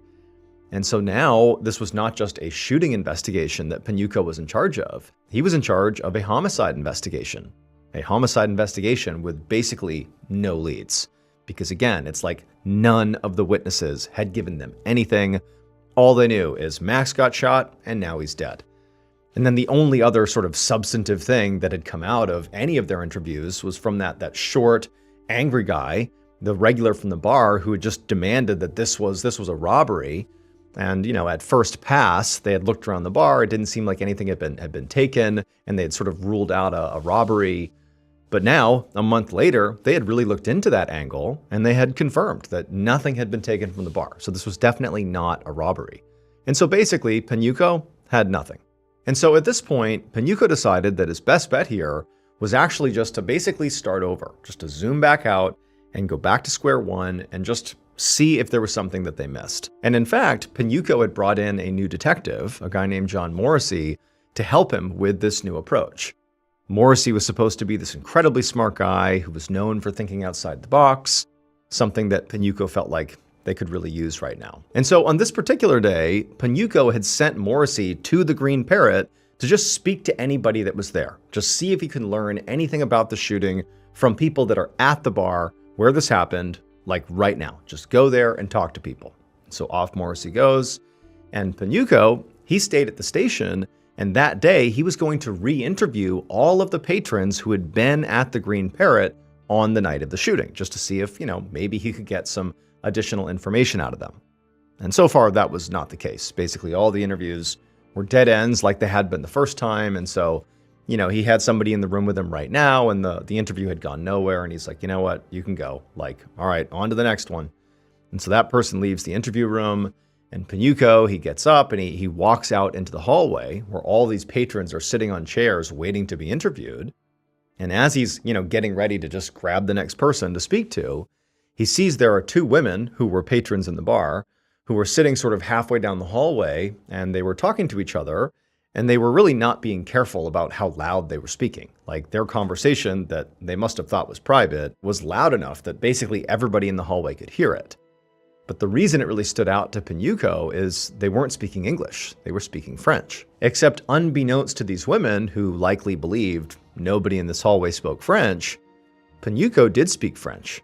And he could hear these women were talking about the case. They were saying that, hey, when you go in there to speak to this detective, tell him you don't know anything. Like, don't give him any information. Because if we do and we get wrapped up in this case, like, we're going to get dragged out into the public for being involved in the shooting. And what's going to happen is people are going to know that we were at that bar drinking on that night and we told our husbands we weren't. They're going to be so mad at us. Like, we gotta be quiet. Don't tell the detective anything. Just say you know nothing. And so immediately, Panuco, he walks over to these two women and he points at one of them and says, "Hey, you're next. Come into the interview room." And he said this in English.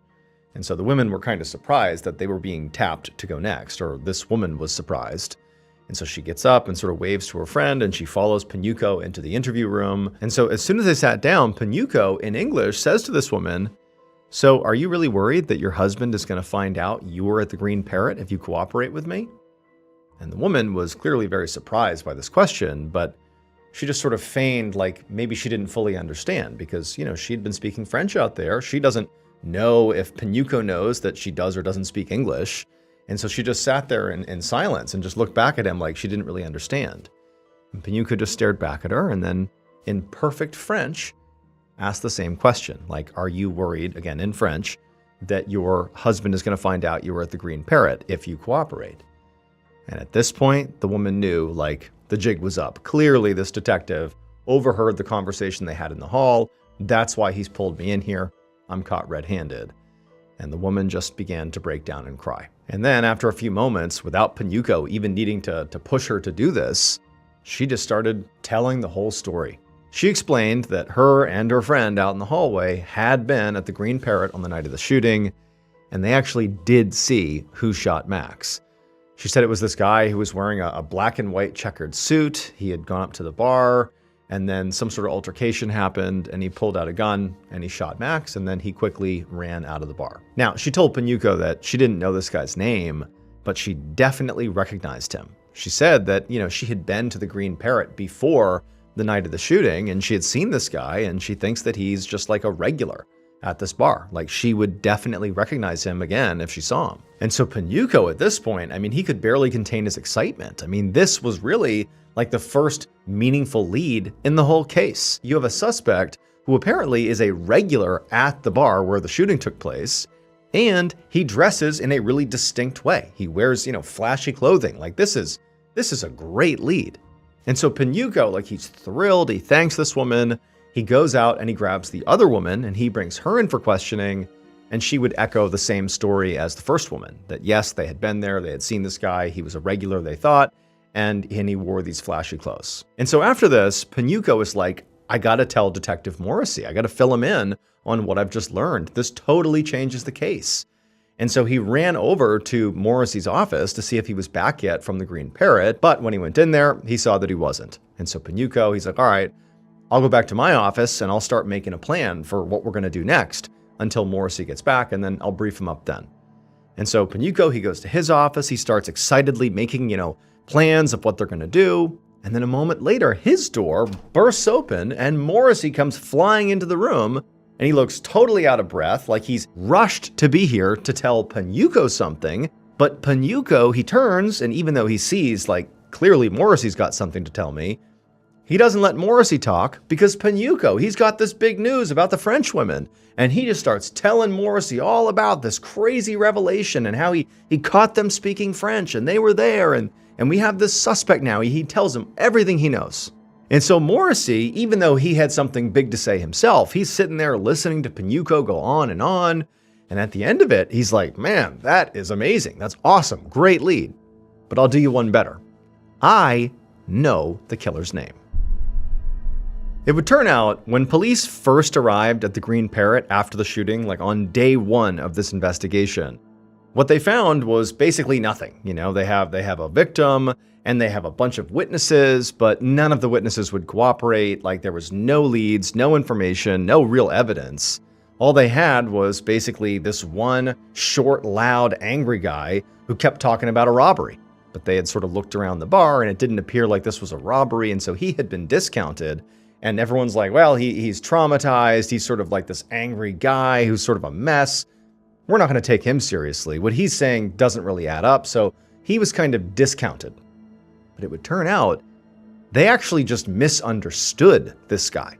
He wasn't saying robbery, but they didn't know that at the time. They thought he was. They ruled him out.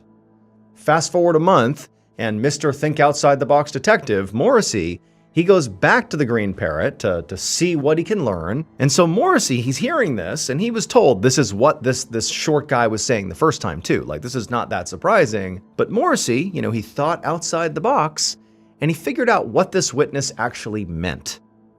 The key to doing this was really understanding exactly who this witness was and what the witness was actually capable of knowing. Because this witness, this short, angry guy, was actually a literal green parrot that the bar was named after. The parrot was the owner, Max's, pet, and he was always there in the bar. He was a regular, sitting on his perch. And the bird was a huge tourist draw because he was kind of really aggressive and could be sort of mean, and people thought it was pretty funny.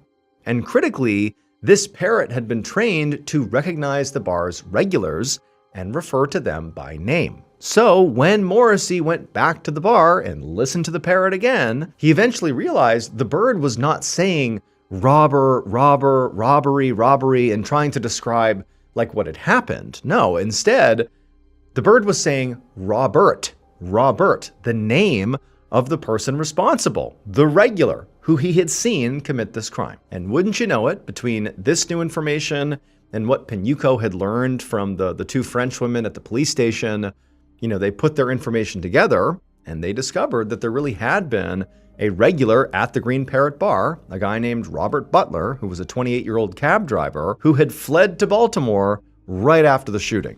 The detectives were able to track Robert down and confront him about the murder, and when they explained how they'd figured it all out, Robert just had one thing to say: "I never did like that bird." Robert Butler was convicted of manslaughter and sentenced to 15 years in prison. The Green Parrot Bar eventually closed, and as for the actual Green Parrot, nobody knows what happened to him.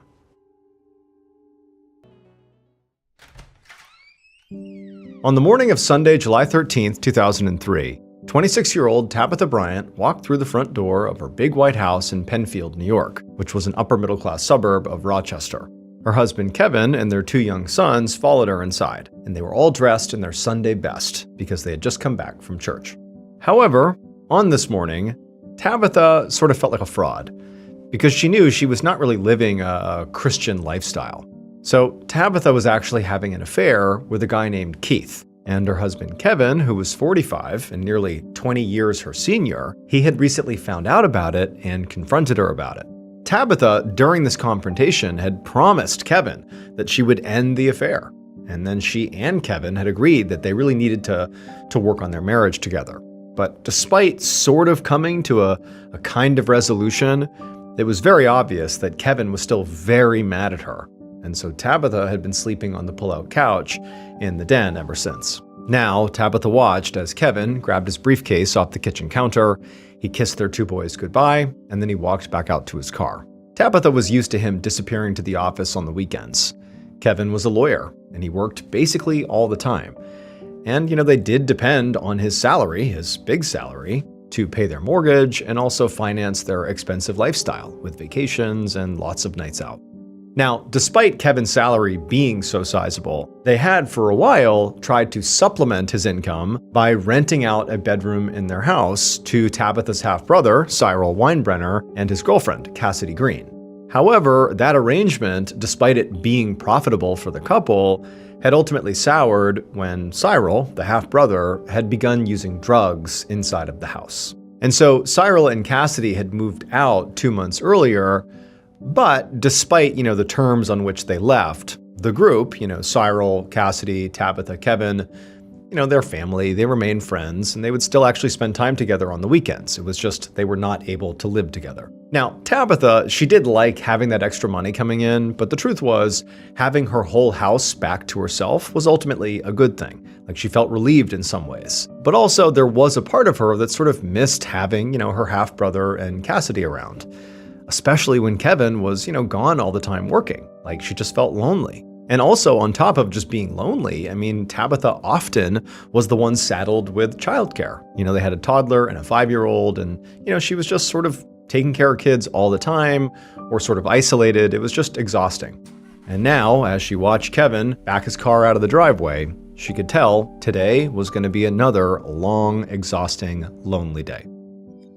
That night, around 9 p.m., Tabitha was fast asleep on Kevin's bed with one of their sons when she felt somebody shaking her. And when she opened her eyes and looked up, she saw Kevin standing right over her. And he leaned down and he whispered to her that it was very late and that Tabitha should go to her bed out on the pull-out couch. And then he picked up their sleeping son and carried him off to the boys' bedroom without waiting for a response from Tabitha. As Tabitha got out of bed, she thought about just staying put and insisting on sleeping in the master bedroom that night. But, their kids were already asleep, and she also didn't want to risk getting into a fight with Kevin, especially at this hour, and waking everyone up. And so ultimately she decided against it and just left the bedroom and headed downstairs to the den.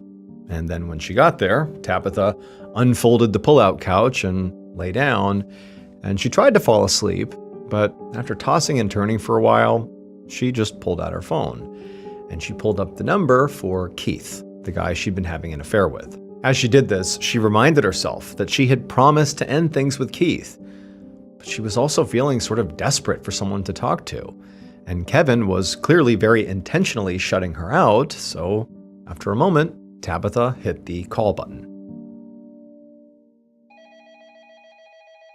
Later that same night, around midnight, 911 operator Jacqueline Sanabria had just started her shift at the Monroe County Sheriff's Office when a call came in.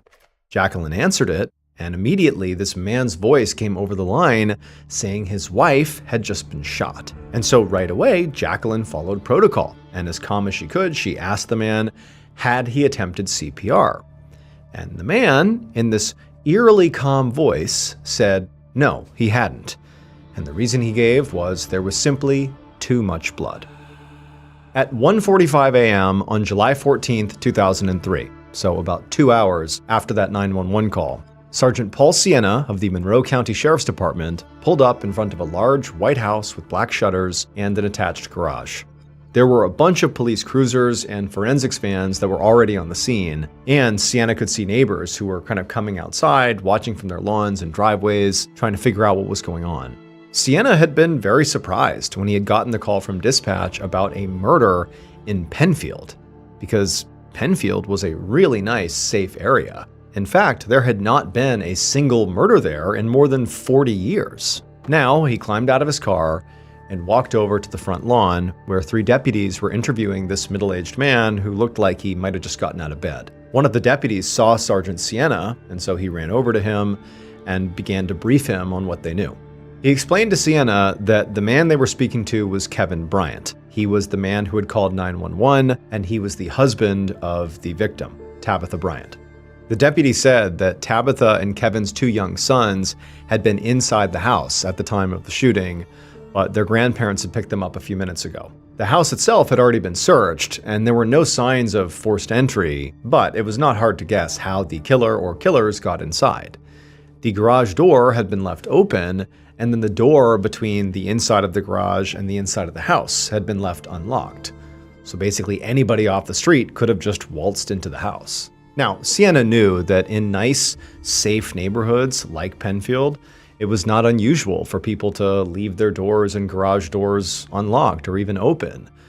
But at the same time, he did think it was a little unusual that it just so happened that on the night of the shooting, the house was unsecured, so he wasn't really sure what to make of that. At this point, Sienna glanced over at the husband, Kevin, and he saw Kevin suddenly bend over and start dry heaving. Now, Sienna definitely wanted to talk to Kevin, but really, he needed to check out the crime scene first. And also considering how, Kevin did not appear to be ready to talk right now, he figured he should just go inside and have a look around. So he ducked under the police tape that was roping off the garage, and he made his way inside. Once inside the house, Sienna passed the kitchen and also a playroom, and they looked relatively normal. And then he got to the den, and there was nothing normal about the den.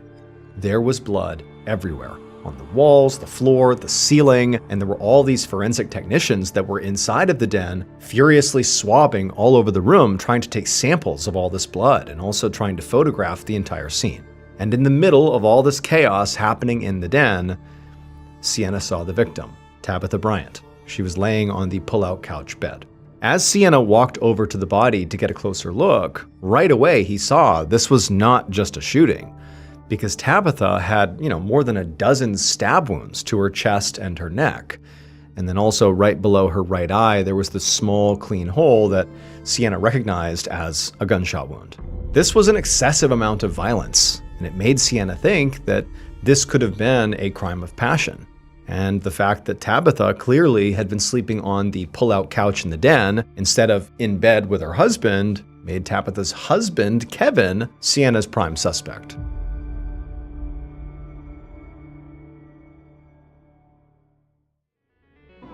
I saw something on CNBC about hiring that really stuck with me. So, nearly half of hiring managers say that a candidate's enthusiasm matters the most. And that makes sense because you can teach skills, you can train someone how to do the job, but you can't really teach someone to care. And when someone actually wants to be there, you notice it right away. And ZipRecruiter has a new feature that quickly lets you see the most interested, qualified candidates first, so you meet the right people faster. And now you can try it for free at ZipRecruiter.com/Ballen. ZipRecruiter's smart matching technology connects you with qualified candidates instantly, and candidates can tell you in their own words why they're interested in your job. No wonder ZipRecruiter is the #1 rated hiring site based on G2. Use ZipRecruiter and find enthusiastic talent fast.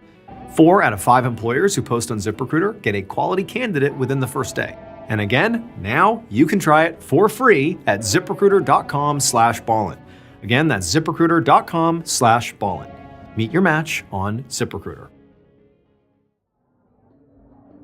At 8:40 a.m. on July 14th, 2003, so about 9 hours after Tabitha Bryant was killed, Sergeant Paul Sienna sat across from her husband, Kevin, at a diner in Rochester, New York. Now, normally, Sienna would conduct interviews like this at the sheriff's office, but he was starving after spending all night on his feet at the crime scene, and he also hoped that, this informal setting would hopefully get Kevin to be a bit more talkative.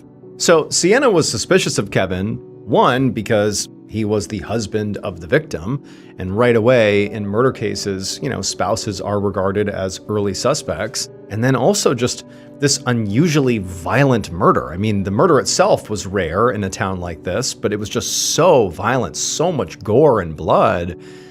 It just sort of screamed, this is a personal attack. This is a crime of passion. Again, making Kevin seem sort of suspicious here. However, the physical evidence made it look like Kevin actually could not have done it. He didn't have any blood or defensive injuries on him, which would make sense if he was the killer. I mean, given how much blood was at the scene, there should be some on him. And Sienna had checked the sinks and showers at the house to see if maybe Kevin had gotten blood on himself but cleaned himself up before police arrived. But there was no sign that there had been blood in the drains. Plus, the police had spent all night searching the house for murder weapons, a gun and maybe a knife, and so far they hadn't found anything. Still though, Sienna was not ready to, outright dismiss Kevin as a suspect, and he was looking for any holes in Kevin's story at this point. As Kevin had already explained multiple times by this point, he said he had come home from work around 9 p.m. the night before. He said he took the trash out, and then he went right up to his bedroom to read, while Tabitha was asleep on the pull-out couch downstairs. But at around 11:30 p.m., Kevin said he had gotten a very strange phone call. He had answered, and it was a woman, and she had said hello, but then it was silent, and there was just static on the line. Kevin eventually had just hung up and said he thought it was just a wrong number. But then he said a little while later, just before midnight, he'd heard gunshots and screams. Kevin said at that point he got up and he ran to his kids' bedrooms first to make sure they were safe, and when he saw they were, then he went downstairs and he found Tabitha dead in the den. And so now Sienna, sitting across from Kevin in their booth, he asked him, do you have any idea who could have done this? And Kevin, he paused for a moment, and then when he spoke, his voice cracked, and he actually began to cry as he sort of choked out that his wife's death was his fault. Now, at first, Sienna thought, oh my goodness, is this guy about to confess? Did he kill her? Is he going to tell me that? But when he pressed Kevin to continue, what do you mean by that? Kevin very tearfully would say that, he thought he maybe was the one who had left the garage open when he had taken out the trash, and he suspected that that must have been how the killer or killers got inside. And then, sort of oddly, Kevin continued and basically began to lay out this whole theory for what might have happened that night, sort of unprompted. He's giving his opinion. Kevin said, as he saw it, a burglar must have driven by, saw their garage was open, and decided to rob the house. However, he said when they went inside the house to rob it, they must have been caught off guard when they saw Tabitha in the den. And she must have woken up, and there must have been some sort of confrontation, and the burglar or burglars must have panicked and killed her and then fled without even robbing the place. Like, that's probably what happened. And Sergeant Sienna did not give off how he felt about, what Kevin was doing and what he was saying. He just sort of nodded thoughtfully, like he was considering his theory. However, in reality, Sienna had already considered the possibility of this being a burglary gone wrong, but the way Tabitha had actually been killed just felt way too personal to chalk it up to a random intruder. And also, again, nothing from the house had been stolen. So what Sienna really wanted to know from Kevin was, why was Tabitha sleeping on the couch and not up with you? And to Sienna's surprise, Kevin was actually really open about these problems in their marriage. He explained that Tabitha was young, 20 years younger than he was, and she wanted to go to clubs and see friends every night of the week, while he was, usually too busy and too tired for doing that kind of stuff, so she would do it alone. Kevin said that once he'd realized his marriage was actually in trouble because of this dynamic, he said he'd put a lot of effort in to try to fix it by taking Tabitha out more often. And he'd thought things were basically back on track until a few months ago when he'd found out that she was actually having an affair. He said he'd drawn up divorce papers and been on the verge of filing them, but Tabitha had ultimately promised that she would break off the affair, so he had decided to give her one more chance. As Kevin said this, Sienna watched him very closely, trying to gauge whether or not Kevin was lying. Kevin definitely seemed nervous as he was speaking, and he also kept tapping his foot and running his fingers through his hair. But there was a chance that was also just exhaustion and maybe some shock, lingering shock. Sienna checked his watch and saw it was almost 9 o'clock, and he knew Kevin by this point had been awake for about 24 hours. But Sienna didn't want to just let him off the hook right now, because if Kevin was guilty, if he really did kill his wife or had something to do with it, Sienna knew he might never get a better shot at a confession than right now. So he decided he would just push Kevin to his breaking point and see if he'd crack. 8 hours later, around 4 p.m., Sienna stared at Kevin from across an interview room at the Monroe County Sheriff's Office in downtown Rochester.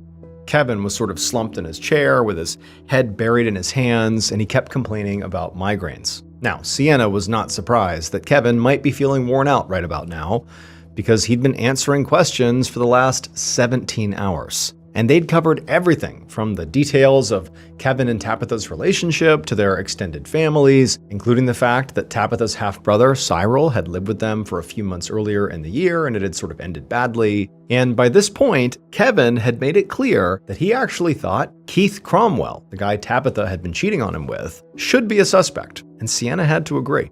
However, what Sienna couldn't get over right now was just how angry Kevin sounded whenever he mentioned Keith. I mean, he was truly enraged. He clearly was not remotely over his wife's affair. And so now Sienna was trying to gauge if maybe Kevin was angry enough about this to have committed murder. And so Sienna decided he would push Kevin a little bit further and extend the interview, and he did this by suggesting that they go ahead and order dinner. And at that point, Kevin, who was totally mad, he jumped up out of his chair and he said that unless he was under arrest, he needed to go back to his kids. And Sienna did not have the evidence to hold Kevin, so he had no choice but to tell him that, of course, he was free to leave. And as Sienna watched a deputy escort Kevin out of the room, he felt a little disappointed that he had not managed to get a confession. But he had gotten some pretty promising leads. Primarily, there was Tabitha's half-brother, Cyril, who definitely sounded like he knew a lot about Kevin and Tabitha's relationship, and he could have some good insights. And also, Sienna was thinking as soon as possible, he needed to speak to Keith, who was Tabitha's affair partner. At 10 a.m. the next morning, Sergeant Sienna sat across from a broad-shouldered, bald, middle-aged man in the living room of a small house outside of Rochester. This was Keith Cromwell, the man that Tabitha had been having an affair with, and he struck Sienna as being a pretty tough, intense guy. So Sienna was actually a bit taken aback when he asked Keith about his affair with Tabitha, and Keith just began to cry. It just seemed sort of uncharacteristic for the way he appeared, at least at first glance. But Keith quickly wiped his eyes and he apologized, And then he asked what exactly Sienna wanted to know. And Sienna told him to just, start at the beginning. So Keith explained that he was a machine operator at a local factory, and it was a really stressful job. So Keith would sometimes blow off steam by going to a nearby strip club. And it was at that strip club about 6 months earlier that he had met Tabitha Bryant. And this really caught Sienna off guard. And he immediately asked Keith, what was Tabitha doing there at the strip club? But Keith just shrugged and said Tabitha had a wild side. She was a regular there. Sienna was still sort of taken aback by this and really didn't know what to think of it, but he just told Keith to keep telling his story. And so Keith continued, and he explained how he and Tabitha had exchanged numbers that first night, and then started texting and calling, and how that eventually turned into regular meetups when Kevin was at work. He said by July, they were hanging out several times a week and speaking on the phone basically every day. And Keith said this continued right up until Tabitha's death. And here, Sienna had to stop Keith again, because Kevin had told Sienna that Tabitha and Keith, their affair was over. But here Keith was basically telling Sienna the opposite. And so when Sienna pressed him on it, Keith said that actually Tabitha had called him around 11 p.m. on Sunday night, only about an hour before she was killed. And so this timing just felt like way too big of a coincidence, and it made Sienna wonder if Keith was actually just trying to give himself an alibi. Except it was not a very good one, because Keith lived close enough to Tabitha and Kevin that after that last phone call at about 11 o'clock, he would have had time to hang up the phone and drive over to their house and commit the murder by midnight. So this really wasn't an alibi. So now Sienna realized he was in a tough spot here. Tabitha's affair really gave both Kevin and Keith strong motives to want to kill her. And so basically neither man could be ruled out. They were kind of like equally primary suspects at this point. And on top of that, the additional information that Tabitha had been a regular at a strip club just raised a lot of additional questions. He realized he really needed to speak to someone who really knew Tabitha.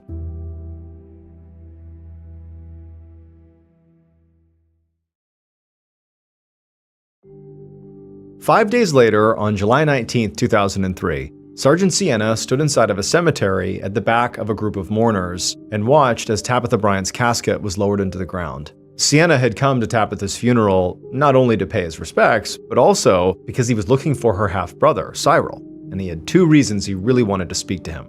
First of all, he thought Cyril might have some additional unique insights into Tabitha's various relationships. I mean, Cyril had lived with Tabitha and Kevin and their kids earlier that year, and Sienna had heard that Cyril and Tabitha were quite close, and so maybe she had shared some additional insights that he would know. But the second reason for wanting to speak to Cyril was recently, Sienna had also begun to look at Cyril as being maybe a potential suspect. So Sienna had spoken with a number of Tabitha's friends, and from those interviews, Sienna had learned that Cyril and his girlfriend Cassidy were also both regulars at that same strip club that Tabitha went to.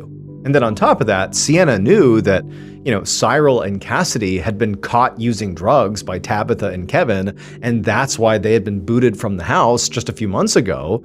And so who knows, there could be some bad blood there. And so this made Sienna wonder if Tabitha's murder might have had nothing to do with her affair, and everything to do with, very likely some fight that she had had with Cyril and Cassidy when she caught them and kicked them out. But now, as Sienna scanned the funeral crowd, he didn't see anybody who matched Cyril's description. And so when the service ended and all the mourners began making their way out to the parking lot, Sienna hustled over to Tabitha's mother, and he asked her, had Cyril attended the funeral? And she said that actually, no one had heard from Cyril since the night Tabitha was killed. And she said that she was really worried about him because Cyril's mental health was quite fragile. About a year earlier, he'd suffered a huge mental breakdown after the death of another sibling, which was why Tabitha had invited him to live with her in the first place. And so now Tabitha's mom was afraid that Cyril had spiraled again and might be in trouble. But as empathetic as Sienna was, ultimately, this information he was getting from the mother did not paint Cyril as like a guy in need of help. It painted Cyril as being really suspicious. And so, as politely as he could, Sienna asked the mom if she had any idea of like how he could go about trying to find Cyril, like any way he could even begin that process. And Tabitha's mom, she thought for a moment and then said that if anyone knew where Cyril was, it was his girlfriend, Cassidy Green. One night, about a week after Tabitha's funeral, Sergeant Sienna sat in the back of an unmarked van in downtown Rochester. And through the windshield, he watched a man standing alone in an alley, pacing back and forth, constantly checking his phone. This was all part of a sting operation that Sienna hoped would finally lead him to Tabitha's half-brother Cyril. Ever since Tabitha's funeral, he and his fellow deputies have been trying to track Cyril down, but so far they'd had no luck. It looked an awful lot like Cyril had either left town or was actively hiding from the police. However, Sienna had managed to locate Cyril's girlfriend, Cassidy, who, it would turn out, was well known to the police for being a drug dealer and an escort, who went by the working name of Angel. Now, Sienna doubted that if he approached Cassidy directly, that she would just immediately give up Cyril's location willingly. And so what he needed to do was, get leverage on her first. So Sienna went to an informant of his with a plan. The informant would reach out to Cassidy, or Angel, looking to buy some cocaine, and then once they had clear evidence that she had broken the law by selling these drugs, Sienna would arrest her and then try to strike a deal to get her to talk about Cyril. And so now, through a pair of binoculars, Sergeant Sienna watched as a small blonde woman appeared at the far end of the alley. His heartbeat picked up as he realized it was definitely Cassidy, and he watched as she walked right up the alley and began talking to the informant, the man who had been pacing before on his phone. And when Sienna saw the money and drugs change hands, he gave the command on his radio to go ahead and move in. In an instant, 2 police cars rounded the corner with their sirens blaring, cutting off both ends of the alley. Cassidy looked completely startled and started to run before the arriving deputies boxed her in, and moments later, they had her in handcuffs. The following morning, Sienna stood outside of an interview room at the sheriff's office in Rochester, New York. He looked through a two-way mirror, and on the other side of the glass, he watched a deputy question Cassidy, the girlfriend of Tabitha's half-brother Cyril, who was still missing and still a major suspect. Now, Cassidy had been completely stonewalling police since they'd arrested her for selling cocaine the night before, and she was still insisting that she had no idea where Cyril was or why he'd disappeared. Now, to this point, the deputy who was speaking to Cassidy had not brought up Tabitha's murder. And so at this point, Cassidy seemed to think that her only problem was the cocaine charge. And so as Sienna watched this interview just kind of go in circles and drag because Cassidy just was not giving them anything, finally Sienna just couldn't take it anymore, and he just busted in the room and he slammed a folder down right on the table, totally shocking not just the deputy, but Cassidy. They both looked at him like, "What are you doing?" And then before Cassidy could say or do anything, Sienna looked right at her and just said, "I don't care about your drug charge. What I want to know is what you know about Tabitha Bryant's murder." And at first, Cassidy just stared back at Sienna and said nothing. And for a minute, Sienna thought maybe he had sort of miscalculated here. But then after a long, awkward pause, Cassidy's whole demeanor shifted and she started to talk.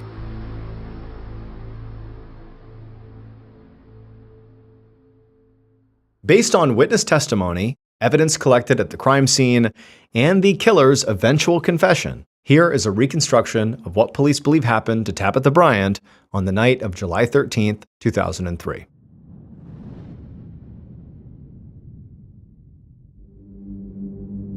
Around 11:50 p.m., the killer very carefully crept through the first floor of the Bryant home carrying a rifle, and they went straight to the den where they found Tabitha asleep on the pull-out couch. For a moment, the killer paused, just staring down at Tabitha, wondering, questioning whether they could really go through with this. But then, after just a little bit of deliberation in their own minds, they raised the rifle and they fired. The bullet entered Tabitha's skull right under her right eye, but it didn't kill her.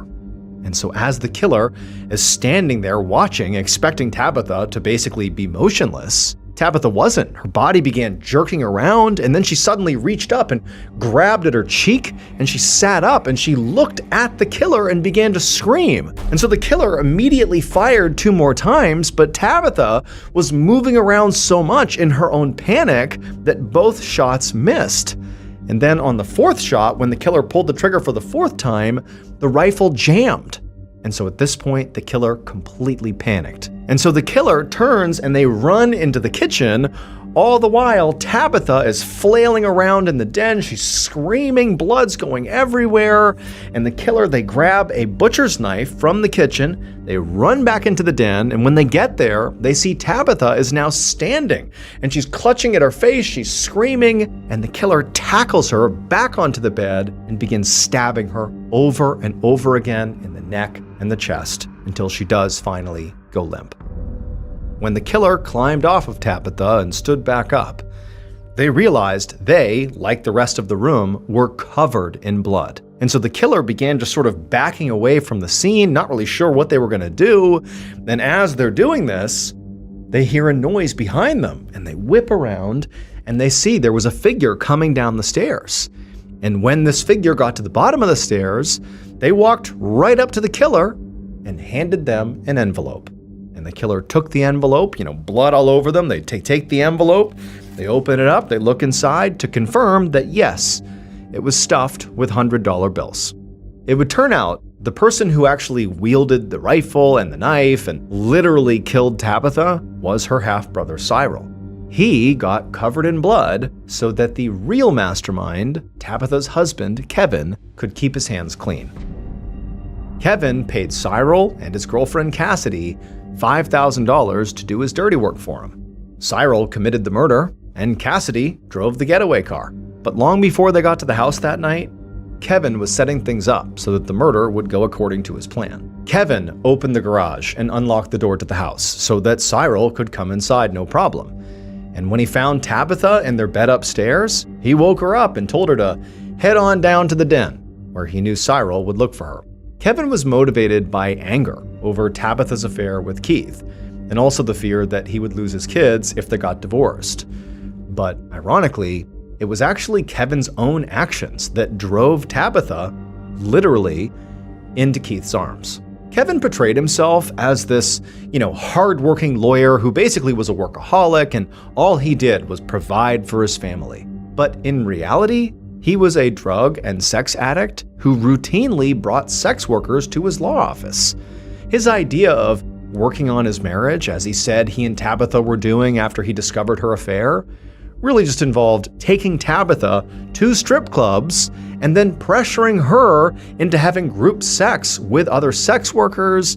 And then he would also pressure her to give lap dances to the other clientele. And one of those other clientele was Keith. That's how they met. Kevin and Cyril were both convicted of first-degree murder and sentenced to life without parole. As for Cassidy, she ultimately took a plea deal and received 15 years.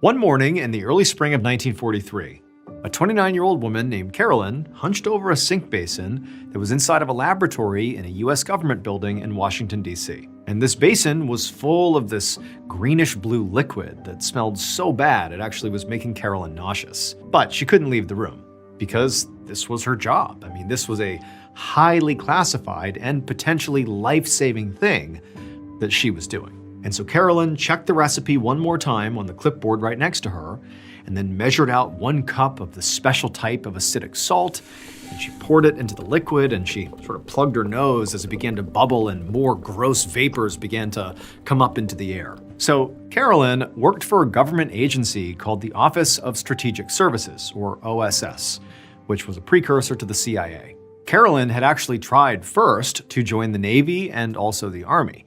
She had applied to do administrative work because at the time, women were not allowed to do anything in combat roles. However, both the Navy and the Army turned her down for a really weird reason. So at the time, these two branches of the military were looking for people to fill their administrative roles. Namely, they were looking for secretaries.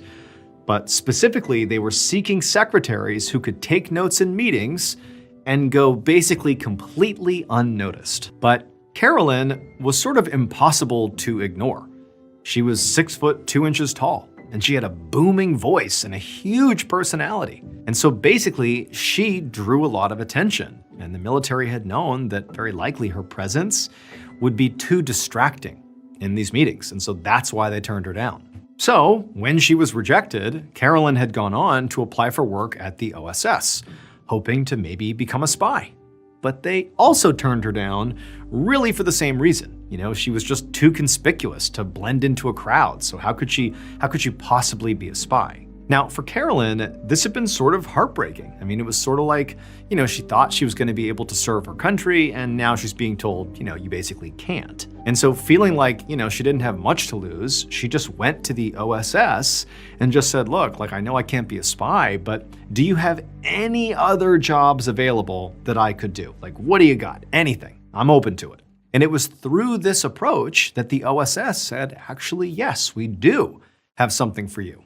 And she would go on to become the executive assistant to one of the lead scientists for the OSS. And so now, in that capacity, she was working on a very important secret science project for the government. And so that day in the lab, after the mixture had stopped bubbling a little bit, Carolyn very carefully added some more ingredients. There was some copper acetate and black food dye, and then once they were in the wash basin as well, it was done. At this point, Carolyn very carefully scooped some of this mixture up in a ladle, and she poured it into a glass beaker and then handed it off to a lab assistant and told him she had followed the recipe exactly. He took the mixture and thanked her and told her he was now going to dehydrate it into several solid cakes, and then they would test it. A few weeks later, Carolyn was back in the laboratory copying some notes from some of the more recent versions of the experiment she'd been working on. And she looked up when her boss, a scientist named Major Harold J. Coolidge, walked into the room. Major Coolidge was a scientist from Harvard University, and he was in charge of this whole secret project that Carolyn was working on.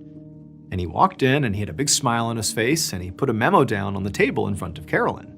And Carolyn grabbed it and she read it over, and as she did, her heart began to race. The memo said that the US Navy had taken different versions of the dehydrated cakes that they had been making out into the ocean to shark-infested waters, and then attached these cakes to bags of raw fish meat and submerged them in the water. And a lot of curious sharks had come over to investigate the meat, but none of them had actually taken a bite. And this was exactly what Carolyn and her boss and her colleagues had all hoped for.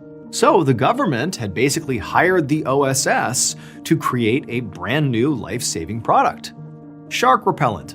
And soon, this very same shark repellent that Carolyn worked on was actually issued to the entire US Navy. However, while this shark repellent was undoubtedly Carolyn's first big recipe, it would not be her last. After she left the OSS, she eventually moved to Paris, France, where her life would change forever. Because there, Carolyn fell in love with French cuisine. And even though she had literally zero culinary training aside from, mixing up shark repellent recipes, she enrolled at a legendary culinary school called Les Cordons Bleus. Now, she was the only woman in her class, and at first, because again, she had no skills in cooking, she really struggled to hang on to the curriculum. But she would figure it out, and eventually she would not just graduate, she would go on to become an exceptionally talented chef. She went on to co-author a cookbook that sold more than 3.5 million copies, and then after that, she landed a deal for a cooking show on TV. And viewers all over the world not only loved her cooking, but they really just fell in love with her, her personality. And so she would go on to become one of the most beloved and influential chefs in history, credited with bringing French cooking into American homes. Before there was Gordon Ramsay or Barefoot Contessa, there was Carolyn, a 6'2" celebrity chef with a booming voice and a magnetic personality who used to make shark repellent. The very traits that initially kept her from serving her country made her unforgettable in every kitchen in America. Her middle name was Carolyn, but you know her as Julia Child.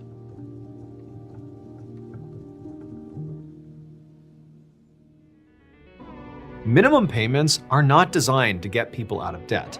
They're designed to keep them stuck. That's why so many people are turning to PDS Debt for a real solution. PDS Debt can reduce up to half of what's owed on credit cards, personal loans, and even medical bills. The process starts with a free 30-second assessment at pdsdebt.com/MrBallen. PDS uses AI and data to go beyond the numbers and personalize saving solutions for each person's situation. Instead of juggling multiple payments every month, PDS Debt can help combine them into one lower monthly payment with zero credit impact. And savings can start the same day the 30-second assessment is completed. If there's a balance sitting on credit cards right now, interest charges are adding up every single day. PDS Debt offers a way to finally take control, and there's no minimum credit score required. PDS Debt is one of the top-rated companies in the industry, with thousands of 5-star reviews and an A+ rating from the Better Business Bureau. Get your free 30-second personalized assessment today at pdsdebt.com/MrBallen.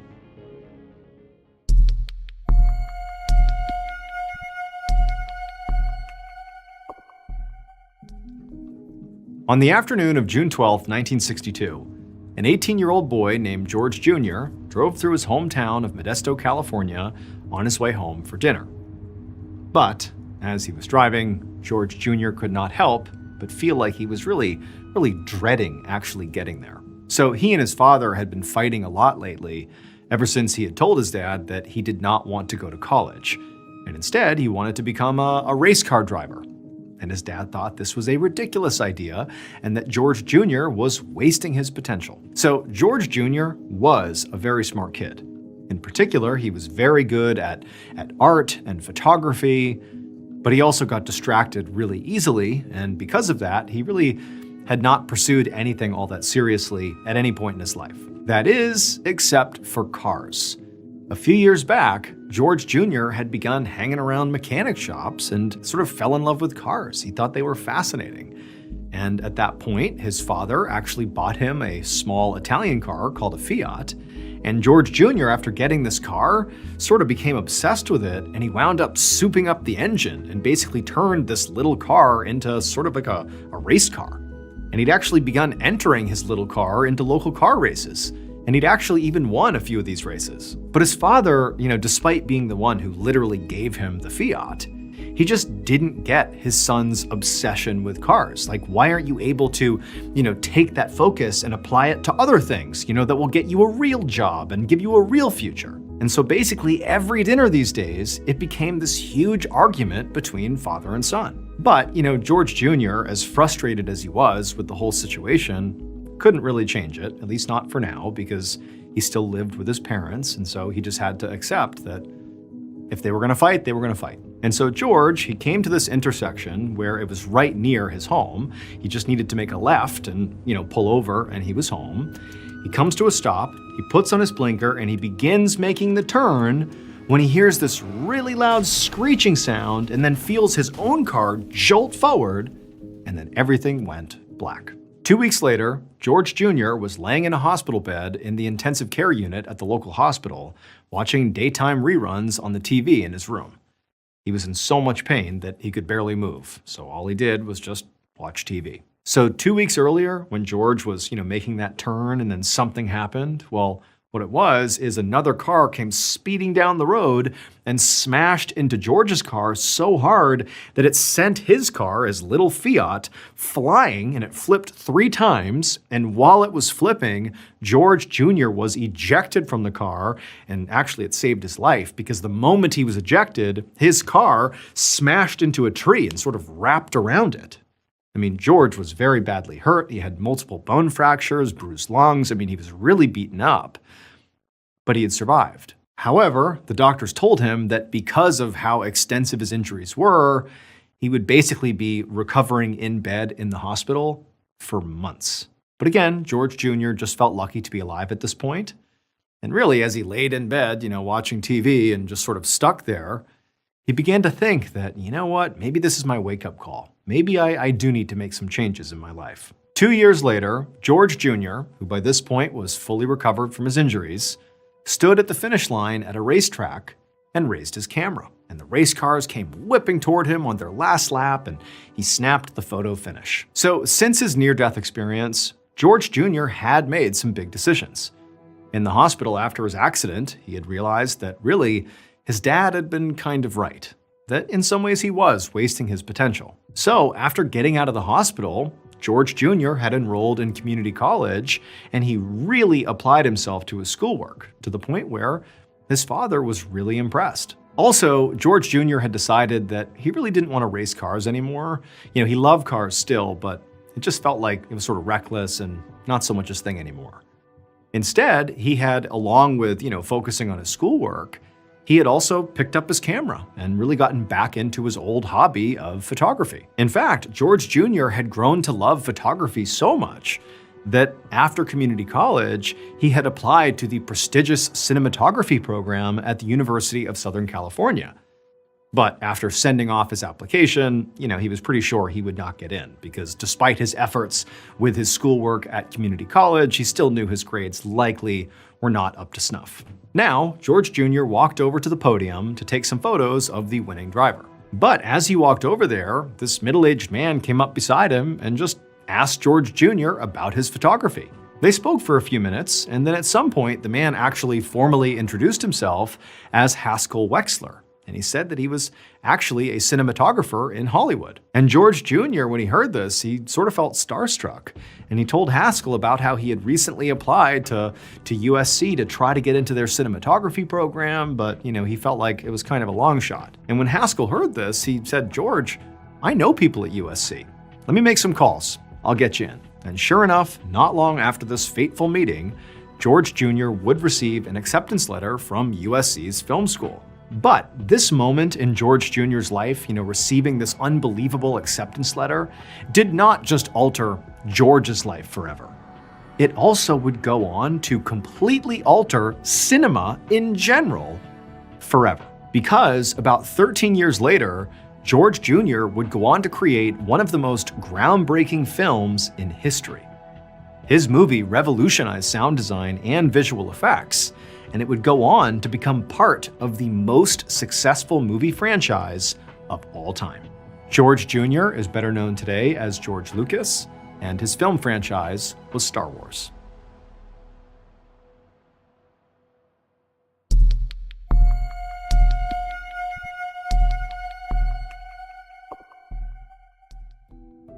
On a Sunday evening in the spring of 1938, 8-year-old Carolyn Jones hurried after her mother as they both carried platters of food down a street in Amarillo, Texas. It was Easter Sunday, and Carolyn and her mother were going to their neighbor's house to celebrate the holiday. Carolyn's dad was not in the picture, so when they had moved into this neighborhood a few years ago, Carolyn's mom had made a big effort to get to know their neighbors to make sure that they had a lot of friends and community and support around them. And so as a result, Carolyn's mom had actually really bonded with a specific middle-aged couple whose name was Mr. and Mrs. Franklin that lived right down the street. And that's whose house they were going to right now. And Carolyn was really excited because the Franklins had always been so nice to her, and this holiday dinner usually meant sweets and some fun Easter games like decorating eggs. Less than an hour later, Carolyn, her mother, and the Franklins were all sitting around the table eating some food. The grown-ups were having a very animated discussion about something very boring, and Carolyn was feeling just completely antsy. She just wanted this very boring adult part of the evening to end so she could have some candy and go play. And so while she's feeling this way, the phone rang in the Franklin's house.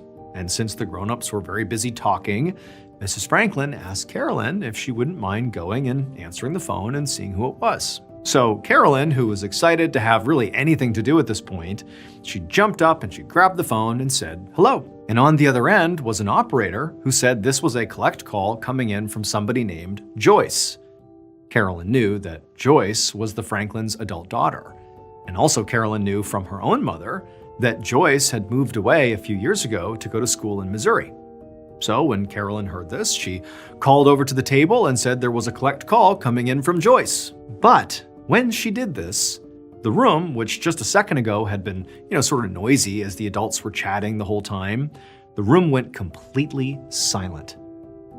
Mr. and Mrs. Franklin just stared at Carolyn, and to Carolyn's surprise, they sort of looked mad. Then Mr. Franklin got up and he walked over to Carolyn and sort of aggressively took the phone out of Carolyn's hand, and then to the operator, he said, "Put the call through." Carolyn felt like she'd done something wrong, but she had no idea what. So she was just feeling totally shocked and embarrassed and just kind of stepped aside to watch Mr. Franklin as he listened to the caller speak. It would turn out that in past years, at Easter dinners before this one, the Franklin's daughter, Joyce, would always make the drive home from her school in Missouri to be with her parents in Texas. And in years past, when she couldn't make the trip, she'd always been really good about calling her parents and letting them know. And that was what Joyce had been calling about that night.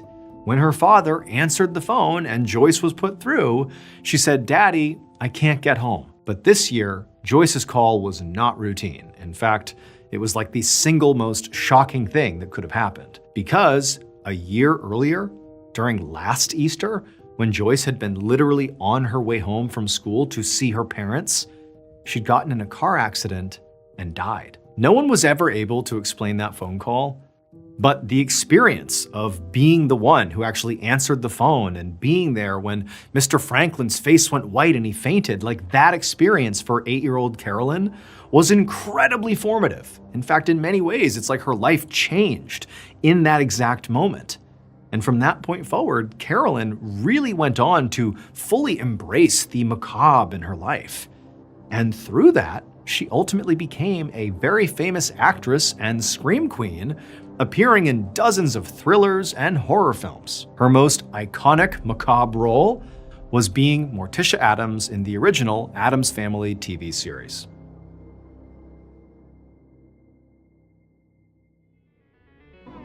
Thank you so much for watching. Let me know what you thought of today's episode in the comments. And remember, we have hundreds of videos for you to binge right now. But if you're looking for a recommendation from me of that one video that's worth your time, well, it's this one right here. So give it a watch. All right, until next time, see ya.